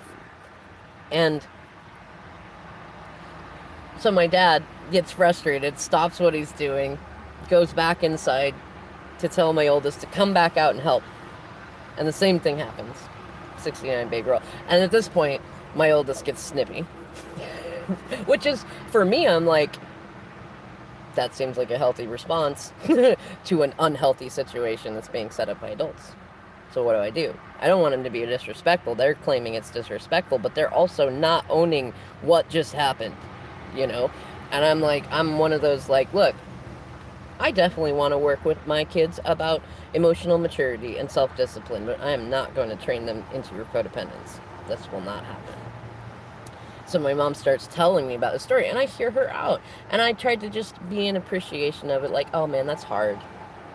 I get that, But she went to this place of then bringing it into all the times that my dad has messed up through all the years, and how this is him and this and that, and none of it was her. And I said, why didn't you tell him you wanted to do it alone? She said, I did. And I said, Mom, no, you didn't. I know you. You don't say things directly most of the time unless we're in confrontation. I said, did you say directly, Hubby, I want you to go inside because I want to do this myself. And she still said yes. And I said, okay, well, I don't believe you in that way. But I do believe you that you told him some kind of way. Maybe you said, go sit down. Maybe you made it about his health, which then you're reflecting each other. You're doing it to each other. But I stopped and I looked at her. I said, Mom, why can't you see how much Dad loves you? And she said, what? I said, why can't you see how much he loves you? She said, what do you mean? I said, that man got out of his bed, his back hurts. He broke his back 3 times years ago. Many, many surgeries and stuff. And with his heart, the way that it is. Like, why can't you see that he loves you? He got out of his bed because he was worried that you might need help. And he didn't get in your way to make you stop. And she says, well, but he makes me feel like I don't know like I'm not capable of doing it. I said, I understand that. Because you remember me complaining about the same things for a long, long time. But it was actually through you suggesting that I have compassion for my father, because he's almost 80. And he has a hard time remembering things, and he was born in a different era. And I'm simply asking why you don't see him the way that you tell me to see him, that you ask that the boys see him in. Why don't you see him in that way? And she stopped. And then she went back to the old arguing. Well, because this thing happened so many times through, 40 years ago and this and that. I said, Mom, it's not 40 years ago anymore. It's not then anymore. You're holding on to a grudge that really no longer exists. I said, I have been living with you for almost 4 years now. And I have watched Dad try very, very hard to love you. And every time he does, you criticize him. You say that he doesn't understand, which translates to you think he's stupid. And then you wonder why people think that you think they're stupid. And when he comes out and tries to help you, you're already mad. before you've even had a chance to go, look at this guy. Look at him out here making a fool of himself, trying to make sure I have a perfectly straight edged line around my garden. He knows he's with a privileged lady. He knows it. He knows she's stubborn as fuck. He knows that she's holding grudges of things that really didn't matter all that much. And still, look at him. He's out there on his hands and knees trying to help her with the garden. And I looked at her too and I said, Mom, the other day, I wish you could have seen him. Dad and I pulled up to the house about the same time, and he told me excitedly about this nursery that he found, a plant nursery that he wanted to take you to. And I said, Mom, I didn't give him that idea. He's used to having my aunt or me say, hey, go take your wife out, go do this and that, It was very codependently set up. And he didn't have to fill in those gaps himself, but he is, because he wants to, because we put energy into the things that we want to do. I said, Mom, he was so excited. I said, they had these beautiful flowers. What were those flowers? He asked me the other day, what are those trees called in the back? Isn't one like a dragon tree thing? I said, sort of, it's a hazelnut tree. And he said, I want to see if I can get your mom another one so that they're matching, because she has those, what are those other bushes that she has? I said, it's not hyacinth, it's it's not hydrangea. Oh, they're ones you can make a juice out of, or a juicy tea out of. I can't remember, or it'll come to me. They're one of my favorite flowers too. But he said, what are those ones? And he's like learning them. He's been bringing her orchids, such a delicate flower, and they're not cheap either. And he wanted to make her smile, And even I've been encouraging him, like, Dad, would you take her out? Would you do more with her? I said, I know she's stubborn. I know she's weird, but would you please? You guys are retired. Would you go have fun with Mom? She needs to get out. I said, more. In fact, if you can help her socialize, make new friends, that would be great. And he's been trying. And I looked at my mom and I said, you don't see him trying? I was almost crying about it. Well, this man could be doing anything. He probably feels like dying. And look at him. He's trying. He's trying, Mom. It may not be meeting your expectations of everything that you want it to be, that everything that you've held out in your mind that it needs to look like, but he's trying. And I said, Mom, I learned that with me too. There's lots of times he does things that are frustrating and redundant. I used to yell at him about it. And I said, but that didn't change anything. And it wasn't nice. Because here's this man, and he loves me. He's my dad. He cares about me. There's a lot of stupid things in the process of caring about me, but what's important to me is that he loves me. And he's trying his own way to show me. And I don't want him to feel bad about that every time. I don't want him to feel bad about that any times. They said, and Mom, I call him out on stuff too. I call him in about some of the ways he is with you too. I said, but, even an example, I said, like, I went and talked to him about the garden thing. I said, Mom would like to be able to do stuff on her own. He goes, well, but she could get hurt. She can't do that job. I said, Dad, when her other dog died, little dachshund, I was going to go dig the grave, and she beat me to it. She dug it deeper and wider than I even would have done it by herself. She didn't wait for anybody to help. She did it very fast. Mom is strong. Mom can do more than you think. I don't know that you just love her. And he kind of stopped and he kind of smiled a little bit, because you can't argue, right? I know you love her. I know you're worried about her. But you got to let her do some stuff too sometimes. And sometimes it's not about what she's doing. It's that she's working through something in her mind. And you know what that's like. You got half the toilets out in the house because you're working out feelings that you have about Donna dying. I don't think he realized that I knew that, because he looked at me real interesting at that point. That was my aunt. Rest in peace. But I told him, I said, I know Mom said that she asked you to let her do it herself. And he looks at me and goes, no, she didn't. I said, did she say it in another way?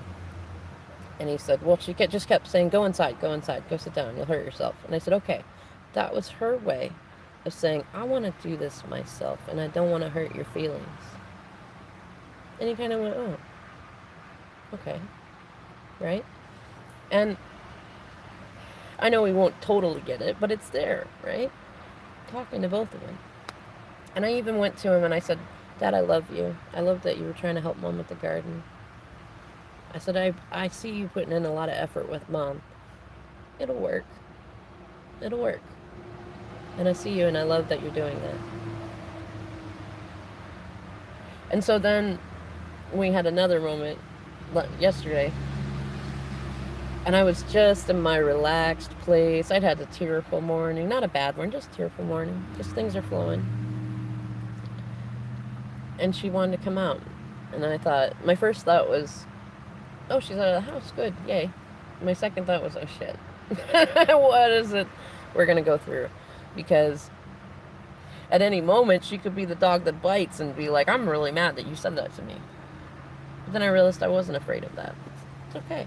Just like I tell my youngest, it's okay to be mad at me. I told him a long time ago, and I told my oldest a long time ago, I don't ever want you to be afraid of being mad at me. I'm your mom, and there's going to be times that I make you mad. And I'm not going to yell at you if you get mad at me. I'm not going to tell you you're wrong if you're mad at me, even if it's something totally logical, because I want you to appreciate all of your feelings. And they do. They're not mad at me often, but they will tell me, especially my oldest, will tell me he's mad at me. And usually it's valid. Usually it's a valid thing that I'm doing or I'm not seeing, and I appreciate that. And so when my mom came out, a lot of the same stories started coming up. And she started talking about being frustrated with my oldest and my youngest. And I just kind of was like, is there something that you want me to do right now? Because I was enjoying some time just doing this. And she said no. That she'd just go back inside and pick another fight with my youngest. And I went, whoa, whoa, whoa. She goes, I was just joking. I said, no. That's not a joke. If it is, it's not funny. And I said, you keep doing that. Let's talk about this. Now I want to talk about it. And again, I could feel that power. But I didn't feel desperate. And I didn't feel mad. And I just said, let's talk about this. Why do you keep picking fights with the kids? And we went through the little stuff, and my favorite was the yard thing, because she wanted to, like with my oldest, how to make him not use the trimmer and his phone at the same time, which only happened one time. And most of it was my son, who also has ADHD and autism, trying to keep his focus positive in a frustrating situation, which again. And also, why is it a big deal? Now, I know why it's a big deal to my mom and to my dad. Because when they grew up, that would have been a sign of respect. They would have taken it very personally, and it would have been punished severely by their parents. Now, they're not going to punish severely, but they're trying to reconcile this stuff. And my choice is either to go, all right, that's the way Grandma and Grandpa are, so we're going to just, ship up and ship out and be exactly the way that they are, even when it doesn't make sense. So instead, I looked at my mom. I said, why do you feel disrespected when my oldest does yard work while on the phone? And she stopped. She goes, I don't. It's just that he won't do a very good job. And I said, Mom, he doesn't do a very good job even when he doesn't have the phone. And she stopped. And she said, well, that's true. And I said, so we don't know that the phone makes any bit of difference about that. Well, it will, because it's hard to do it with one hand. And I said, and he will learn that on his own. Do you not have faith in him? Well, he doesn't seem to understand when I tell him about it. I said, yeah, because look at the way that you're communicating it to him. And also, at his age, and you don't know that he can't do the yard work and do his phone. I've done a lot of things myself with that, where I've been dealing with a client or talking with somebody and taking care of babies and taking care of yard work and doing that. There's a lot of things, Mom, that a person can do. And I understand if you don't feel like you'd be capable of doing that, but that does not mean that he is not capable of doing that. You don't know. Maybe if we let him do it his own way, he'll find a way to do it that would outshine us all. with one hand. You don't know that that's not the way that it would go. And she kept wanting to go back to this, he don't understand. And then, like, my oldest has been getting into cooking. He loves it, and I love it, and it's a great way to contribute too. But every time, I pray for my oldest, because every time he goes to cook, Grandma comes down, and not to enjoy the art of cooking, to correct and micromanage every little thing that he does. Even though she doesn't eat the food, she doesn't want the food, she doesn't eat hardly anything anymore. It's another trauma response from other stuff, but she doesn't want anything to do with it. But she corrects him on every little thing, and every time he goes to do a bigger yard chore, my dad is out there micromanaging every little thing, trying to micromanage every little thing that he's doing. And my oldest is trying to both hold space because he knows that this is their way of showing him love, but it's also very frustrating. And at his age, he wants to do it himself. Let me make my own mistakes. And I want him to do that. I want him to enjoy that experience. And also, it's not the frickin' end of the world if he misses a spot in the yard. It's not the end of the world if he spills a little on the stove and forgets to clean it up. I will call his attention back to it, and I will do it in a respectful way that doesn't make him feel like a shithead or an asshole or like he's not good enough. It's a learning lesson, and he's getting it just fine. And I had asked her about, why?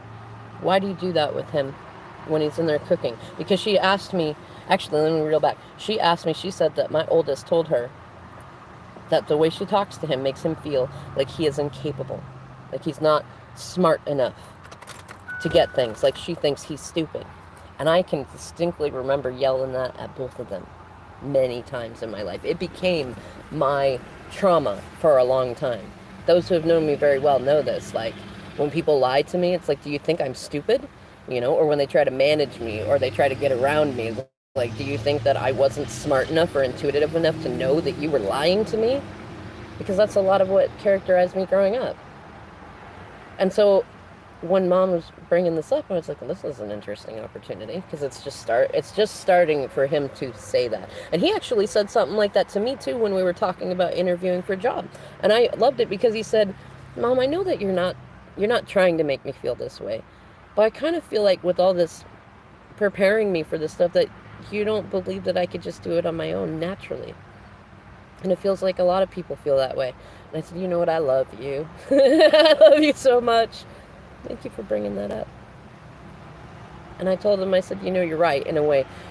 But it's not, at least for me, it's not that I don't think you can do it, but I am getting caught up in a adult space of, I've been where you are, and I want you to have as many resources and tools and things to say and fun ways to play with what you're doing as possible that I didn't have access to when I was your age doing it. And I said, if you want, I'm happy to reel that back and just kind of be a gentle guide in your journey. And you can come to me when you want help. And I said, but as your mom, there's going to be times that I might notice that you're a little overwhelmed, and I might say, hey, would you like some help? And I said, it's okay no matter what you choose. And he liked that. And so we've been approaching it that way. And I didn't realize that he had said that to my mom, too. And she'd come out and said that he said that to her. And I kind of smiled quietly, had my hands like this. And she said, I don't understand why he thinks that. And I said, well, let's talk about it then. Why is it when he comes into the kitchen that you're always right there, making him change the burner temperature, all this stuff? I said, is it that you don't think that I'm coaching him with it? That just because I'm not standing in there with him, that we haven't talked about everything and all the steps along the way? She goes, you do? And I said, yeah, every time. And I said, and I've come in and told you that. Like today, we were working on him doing timing. We're doing it with this. I told him to set it at this temperature and to do it this way because I've used your stove a lot. I know exactly what you want, and I know where the middle line is. I know, I've shown him that. She goes, oh, well, I don't remember you telling me that. Okay, fine, but I do. Do you not trust that I know what he's doing and that I have instructed him to do it a certain way? She goes, well, it's not that he just doesn't seem to understand how the burners work. And I said, no, Mom, that's not it at all. I said, you have told him multiple times that turning the burners up way too high can burn out the burners. and that you want him to cook on a bit of a lower temperature. And I said, and I have come in and showed you while you're cooking, while I'm cooking, and while he's cooking, that you're right. We shouldn't turn it up way too high. But when you set it at the temperature that you're at, it does not cook. I would love to just apply what you're saying if that were a reality of the way the stove worked, but it's not. So I've told my oldest to cook it at the temperature that I tell him to, and that if you come in and you are doing what you're doing, that he should request my presence, and I will just come and hang out with you. That's what's been going on, Mom. And she goes, oh.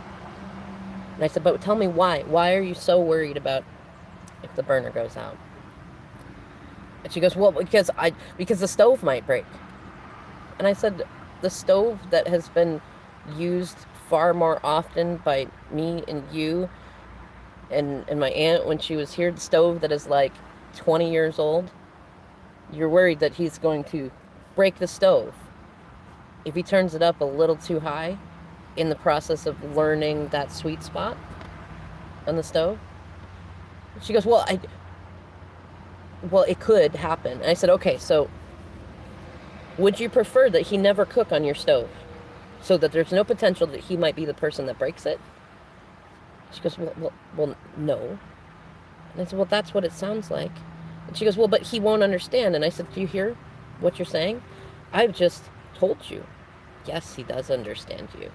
And yes, he is not listening to you because I told him to just love you and do it the way I said anyways. Because this is an important life skill for him to learn, to be able to cook for himself. And he likes it. I want him to keep enjoying it. I don't want it to become a chore for him. And I said, so, look, the stove is already old. It's already likely to break. We're already replacing other things. If he breaks it, I'll cover it. I'll find a way. I don't have a whole ton of money right now, but I'll find a way. And she's like, but there's other things that he doesn't listen about. He doesn't pay attention. And I said, Mom, let me tell you something. Growing up with you, you said a lot of the same stuff about me. So did Dad and Grandpa. He said I was lazy. He said I didn't understand.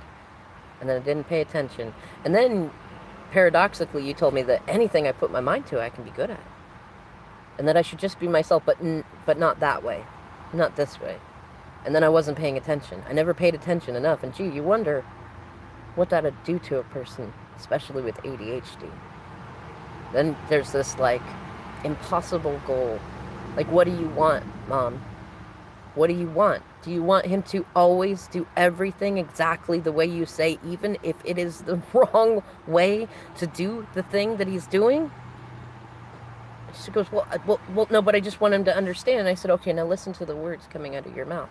You are repeating over and over again that he doesn't understand and that he doesn't pay attention. Now tell me, why do you not understand why he might feel like you think he's stupid?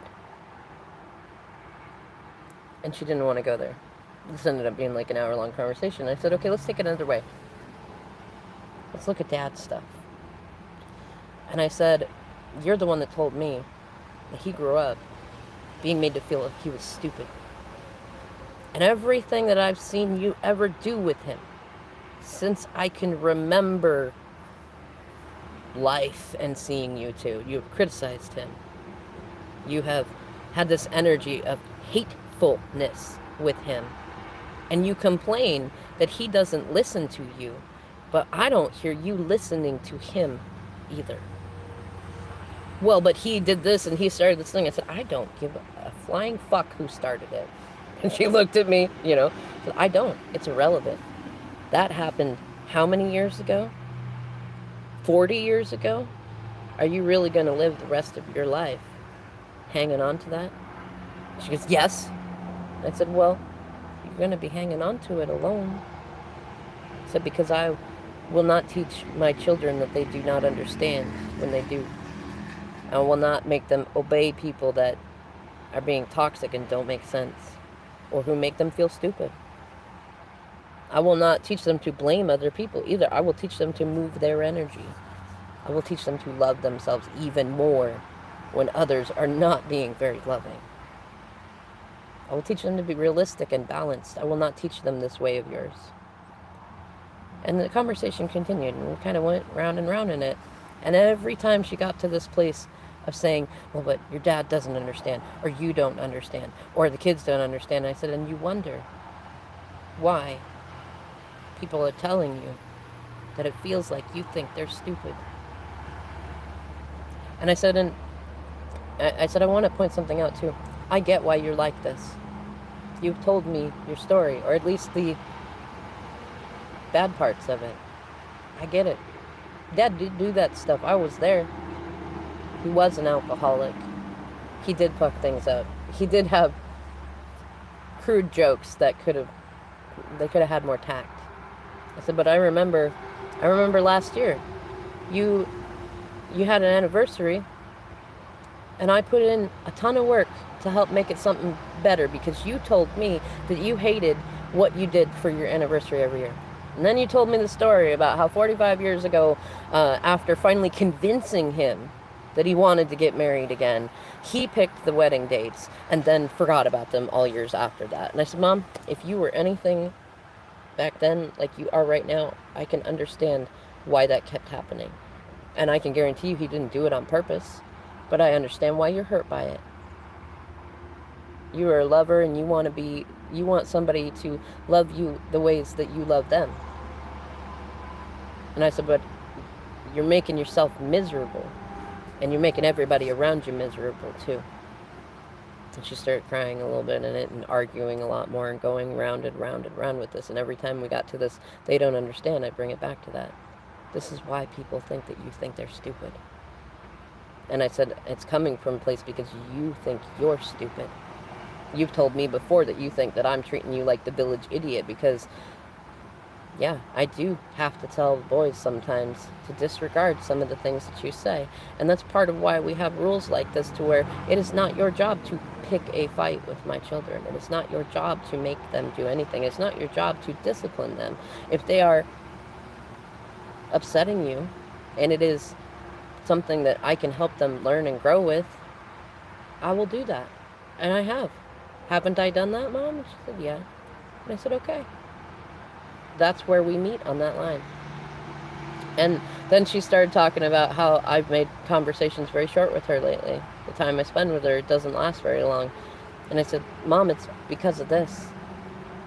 I see Dad trying so hard to love you, and you chew him up and spit him out. I see the boys trying to come to you and love you. I try to come to you and love you, and it's enough. It's enough. And we started talking about that, the anniversary too. There's this big thing to where my dad loves to buy my mom jewelry. He's always said it's the only thing he's good at. He knows how to recognize really good jewelry, how to pick it out really, really nice. And it's probably the only thing that I've seen my mom compliment him on. And she loves it. She loves the jewelry, but she won't wear it. And his story and his said was that he buys it for her and he loves her and he hopes that she'll wear it, but she just puts it all in a safe deposit box. My battery's getting low, so I'll have to end this one fairly soon. But and her story is, it's not that she doesn't wear it, which she really doesn't. But she says, well, I don't ever have anywhere to wear it out to. And I said, okay, then I'll tell Dad to take you out. She goes, well, no, I can't do that because this one time 30 years ago, they went out and she wore something and he was talking about it to everybody, and that could possibly cause it to be stolen because there are bad people in the world. And I said, Mom, that's true, but do you hear yourself? Do you hear yourself? She goes, what do you mean? And I said, if it were me and my man was buying me jewelry that I loved, I would rather wear it out for a day and be so proud that he is proud of himself for showing it off, that he put it around the neck of the woman he loves, and have it stolen. I'd rather get beat up by somebody in an alley taking it from me to have that opportunity to wear it that one day with a man who very clearly loves me and is proud of himself for what he has done. And she tried to go back in and say, well, it's because I worked at the banks. I said, no, that may have been an excuse 15 years ago when you just left the banks. It's been a while. And even at that, you're still making that choice. Now you got how much jewelry? And then on top of that, and then she goes, well, I don't like going out with your father. I said, see, there's the other problem, because you say you can't wear it because you never get to go out anywhere fancy enough to wear it. And then we arrange for you to be able to go out, and Dad will take you to anywhere you want to go. Anywhere you want to go. But you don't like going out with him, so it doesn't matter. And even my oldest and I said, Grandma, you ain't gotta have somewhere to go to dress up. Like, my oldest and I will dress up and wear our fancy stuff to go out in the front yard. Wear your jewelry. If you love it, wear it. Funny thing is, I've been seeing her wear it a little more often around the house. But at the time, we're talking about that. I said, here's the thing, Mom. It's not that your choice is wrong. You want to stay mad at Dad? You don't want to wear your jewelry? Okay. But it's your choice to take it that way, because I could see it 10 different ways. And I said, when you went to your anniversary, I loved that I thought we connected in that you complained the whole time about all the things that Dad did that he doesn't even done in 20 years. But that one time you went to a hotel and he watched TV for a few hours, and you don't like to spend your travel time watching TV, but oh my gosh, a few hours he watched it and that just ruined your trip. Or one time you went out and you went to dinner and he was organizing community with his retirees club, and he called 75 people and talked to them about the arrangements. And then he went to give you his personal attention, and you didn't want it anymore because he was calling his friends. I said, why don't you go instead? I said, you know what? You already know everything. This was a while back when we were talking about the anniversary. You already know everything. You know Dad's going to fuck it up, right? She goes, yeah. And I said, then why don't you go for you? She goes, what do you mean? I said, you don't get out of the house much. I found you a casino. I arranged a very awesome room that you guys could have. It's one of the nicer ones. You could stay in. You could go out. It's close by. You love doing penny slots. You don't go very often. Why don't you just go for you? And if Dad does something amazing, if he doesn't read the paper or call people at the table, which he ain't going to do, and I talked to him about it, he didn't do it. If he's enjoying your beauty and jewelry that you're wearing that he gave you, and he's not telling the world about it, not because he doesn't want to, because you don't want him to, then you can celebrate that. If he gives you all his focus, you can celebrate that. And if he doesn't, go out and have a good time for you. Put on your fancy stuff that you say you never have anywhere to wear. Go have fun. And she gave me the impression that she took that in. I think she actually did, but where she's been at lately, it was, well, I didn't have any fun. You guys forced me to go. I'm going, no, I don't. You know what? If you want to have that in your reality, that's okay. But that seems like it hurts you for no reason, and I'm not going to own that.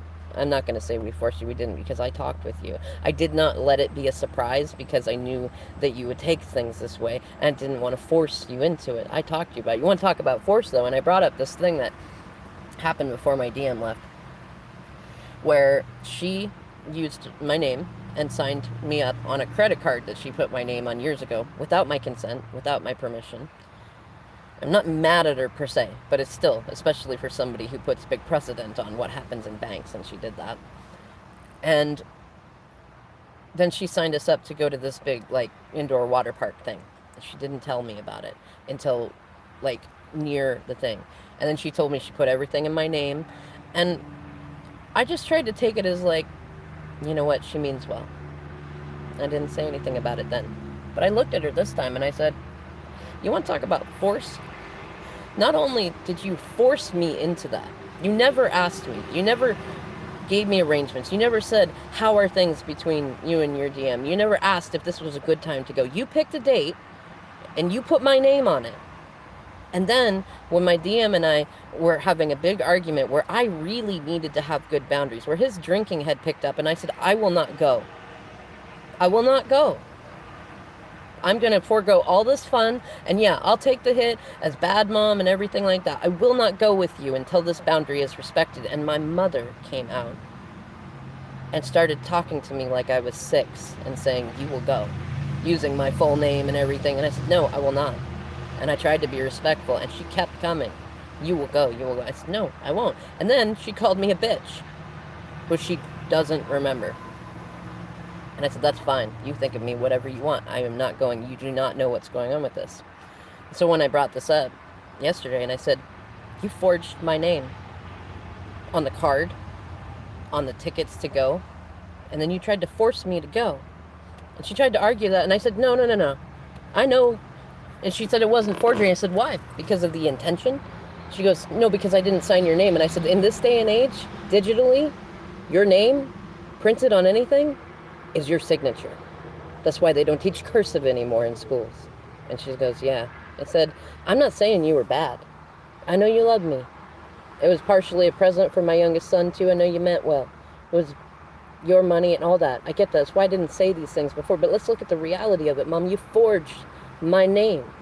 And then when you saw that there was a big conflict going on, you tried to force me to go with somebody who was doing road rage, who was being immature, who was getting back into drinking, and you've been married to an alcoholic, and he's been 20 years sober now, but you know how hard that is. And she didn't want to hear it, and I said, no, Mom, let me ask you something. Why did you approach it the way that you did, instead of coming out and being the kind of mom that says, wow, I remember what it was like dealing with her father when he was drinking and how hard that was, and I may not know what exactly is going on, but I'm going to come to her and say, can I help you? Is there anything I can do, or do you just need me to stay out of the way? And she stopped and she started crying a little bit, and she said, no, because you knew. I said, I knew what? That we were going to have a fight? And she goes, no, you knew about the trip. I said, barely. You sprung it on me last minute.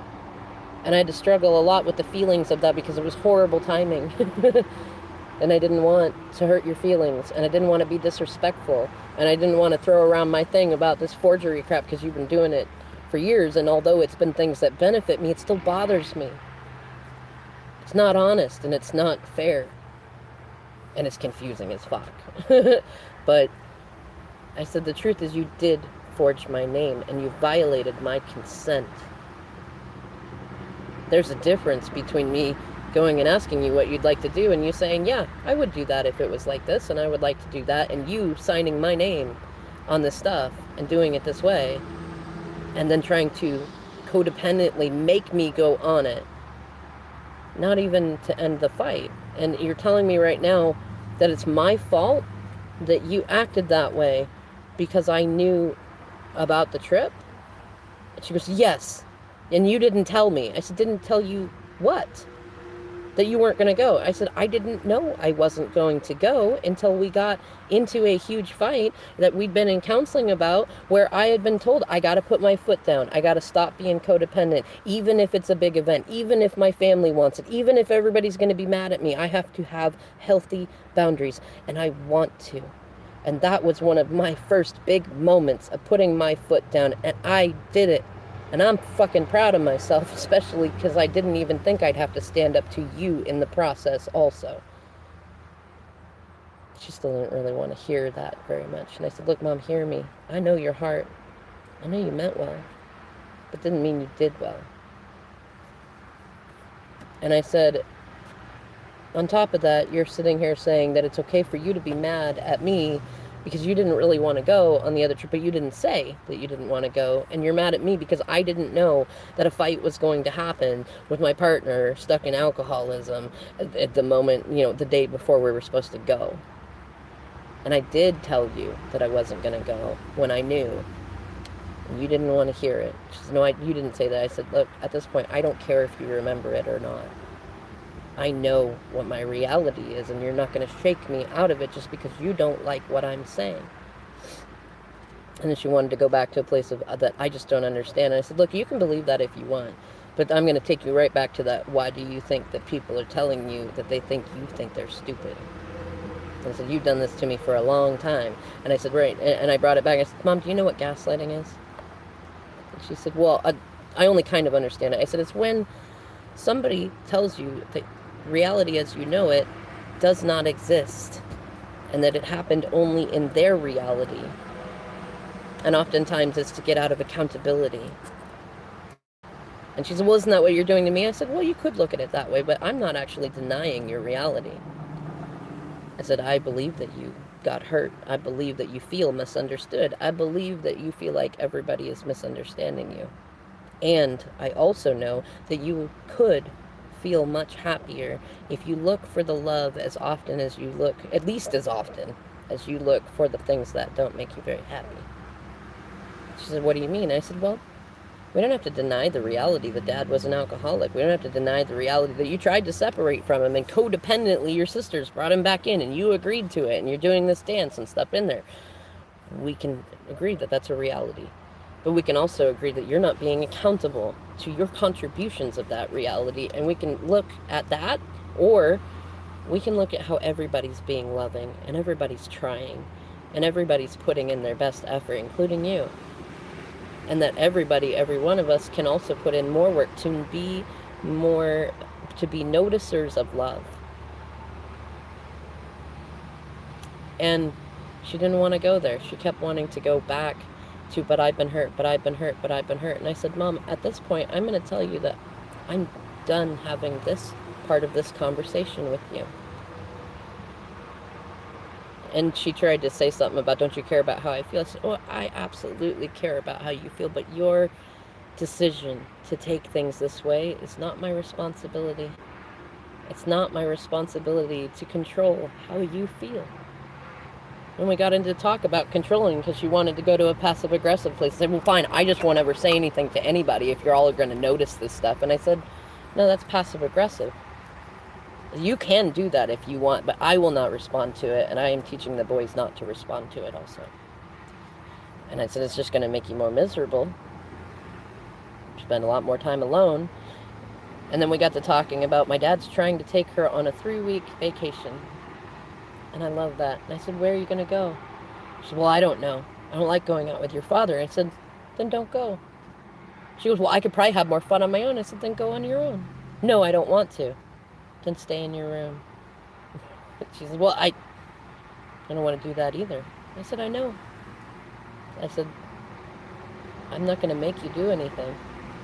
And if you want to come and talk to me, though, I'm going to call you in to love every time. She says, well, we're just from 2 different worlds. I said, that may be. I said, that's probably why we don't connect a whole lot. And it finally got down to a place to where she started actually getting a little bit real. I think it was after she was crying, and I said, Mom, I can see you crying. I can see that this is hurting you. This is part of why I don't talk with you. It's not because I'm afraid of you hurting me.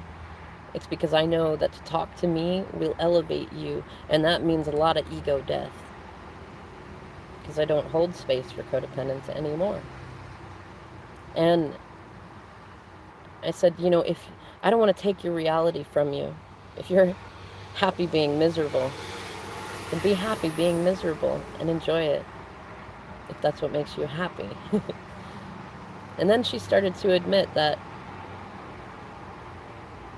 she is lonely and she does want friends, and that she doesn't want to go, she hasn't wanted to go out to the places that I've recommended, like let's go out to this place or that place, community centers, things like that, to make friends, because it might be a senior area or senior center, and she's got challenges with acknowledging where she is age-wise, which I get, but it's holding her back too. And there are other places she could go to meet young people, and you know, there's all sorts of things that she could do, and she won't do them. And she said, because she has social anxiety. And I said, I'm aware of that, Mom. I said, I offered you the other day, I asked if you would go and make new friends in a couple different scenarios if I went with you, and you said, probably not. And it was done then. I said, I'm not going to force you. You already believed that I forced you into going on a wonderful weekend with your husband. If you say no, or I'd rather not, or I probably won't do it, I'm just going to go, okay. And I'm going to worry about my life at that point. And she said, well, I just get anxious. I said, oh yeah, I know you do. And we all do. So that's why I would be happy to go with you the first few times. Because people love you. I've seen you in new situations before. And when you are in your element, people love you. And And we talked about the church up the street. Now I want to say she's more agnostic, but she's got a lot of big traumas with mainstream churches, so she's never been involved in church stuff. I went the other way and went very pagan. She doesn't like paganism either. Any religion is just. But one of the neighbors that we have is around her age, and she does a lot at the church, and it's right there. She could walk to it, which would be good exercise for her too, and she could socialize. If she could get over the fact that it's in a religious setting, she could have a whole new world of adventures. And I asked her about that. So what do you feel about doing that? She said the neighbor has been asking her, in fact, to go with her. Some of her functions, she could use a friend too. I said, Mom, do you want me to go with you? I'm not afraid of the church. I ain't gonna melt. I don't know that I stick around too much because they tend to get triggered by me, but I'm happy to go with you to some things, and I'm sure that the boys would be happy to join you in some other events too. And she seemed to warm up a little bit to that idea. And then I said, hey, Mom, why don't you go back to school? Because I know that she had, when she was younger, she had went to school. She wanted to be a nurse, but then she found she couldn't stomach the blood. So she changed her degree and ended up in banking, which made her miserable. She really wanted to help people. When she's not miserable, she's a very kind and loving person. And I said, why don't you go back to school? You got time. You could learn. You're not in any particular age group. They have all sorts of tools to help because she's got an ocular kind of degeneration problem. So they got all sorts of tools they can help you with. And I've seen you in settings when it's been my boys' classes where we've asked you if you want to come and volunteer just for fun. You do great in those settings, and you're so smart.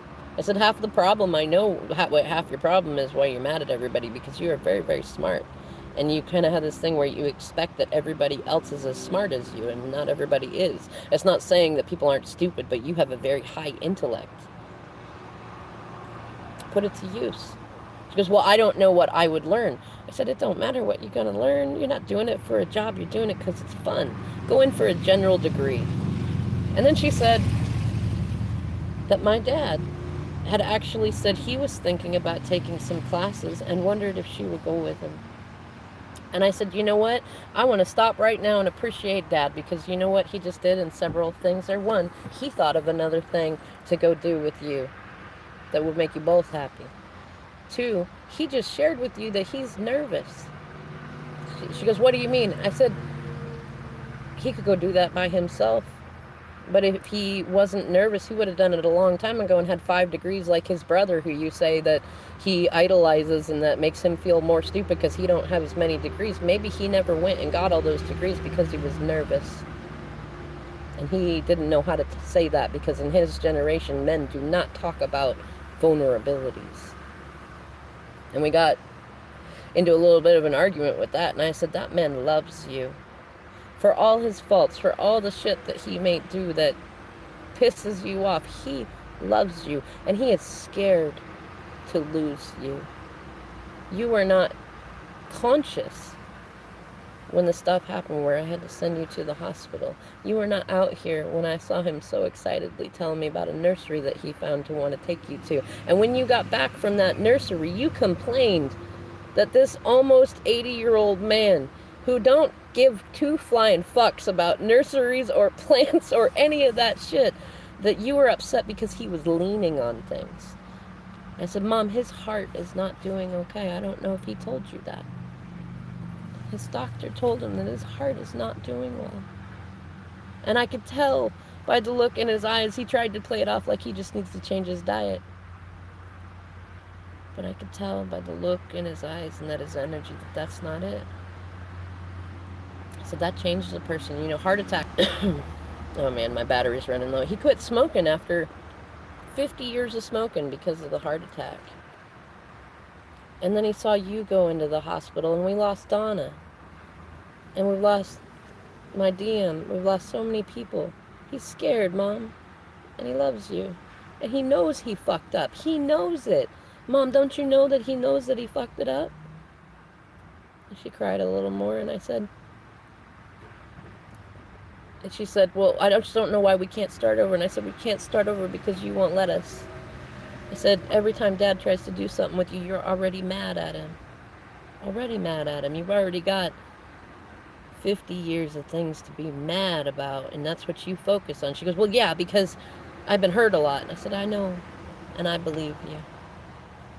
But it's your choice to focus on that till the day you die and to be alone in it, because I don't think anybody's going to go back there with you. Dad's going to keep trying. He will, because that's who he is, because he loves you. He won't ever give up on you. He might take some space because you can be hard to be around sometimes. But he won't give up on you, never. And I said, I'm not giving up on you either, and neither are the boys, but we will have our distance if this is the reality you want to live in. And she tried to go back to a place of that I don't understand, and I said, no, Mom, at this point, I've given you more of my time than I've given anybody over the past 2 years, because I do not give time to people that I do not think have a wonderful shot of hearing me. I do not give time to people who say they don't understand me when I know that they do. And I generally leave people alone when they have decided to believe that I just can't understand, even when I have shown that I have a very clear understanding of everything that is going on. And I said, Mom, you just don't like what I'm saying because you don't want to be accountable. She goes, I am too. And I said, no, you're pointing out how everybody else is not doing what you want or not being accountable, but you don't want to look at how you're not being accountable. And I said, I get it. It hurts. I said, you know, all those times that I was emotional, that you kept saying, I'm never around. You know what? You know what it was? I was owning my own BS. I was recognizing where I was not accountable. I cried so many nights because I realized after I told my DM to go how much I had not been accountable myself. And for a long time, I switched it around and I took the full sword on myself for all of it, which was not mine to own. It was not my sword to fall on. A lot of it was his cycles. But there were places I was hiding in his trauma and not being accountable for mine. And that's what you're doing right now. And I know how hard it is to look at that part of your reflection. And I'm bringing it up to you now, not to make you cry, not to make you hurt, but to give you the opportunities that I've been given to decide if you want to stay there or if you want to change and let love in. Because you can't armor yourself against the rest of the world and feel the love that everybody has for you. The armor prevents it. And yes, sometimes you will get hurt when you take the armor off, but it's worth it. And I'm not going to ask you to believe me on that. I'm just going to lay these choices out before you. And anytime you want to come and hang out and talk like this, we can. But I'm not going to take it as a personal offense, and I'm not going to agree with you just because it upsets you that I don't. Energy's been kind of different since then. I want to say more so with me than with her. And I'm not 100% sure why this story needed to be told or shared. I think there's little bits for everybody, but I think the main thing is, you know, like Maverick said, be audaciously you. And that doesn't mean you have to yell. It doesn't mean you have to do anything like anybody else. Just don't let people make you small. You can own your power and be the softest person walking this earth. You can glow up and look away without being cruel. You can decide in each moment what you will focus on, and you never have to focus on a lie. You just get to decide what truths you will focus on, and what you focus on will grow. Don't be afraid to explore the spaces between, the silences, the noise, the adventures. Anyways, I love you all so much. I don't know when I'll be back on to do another video, but this almost 3-hour long one should be interesting for those who feel called to it. Thank you so much for adding your energy, for letting me be a part of your journey, and for just being you, for just existing. I'll see you in the next video.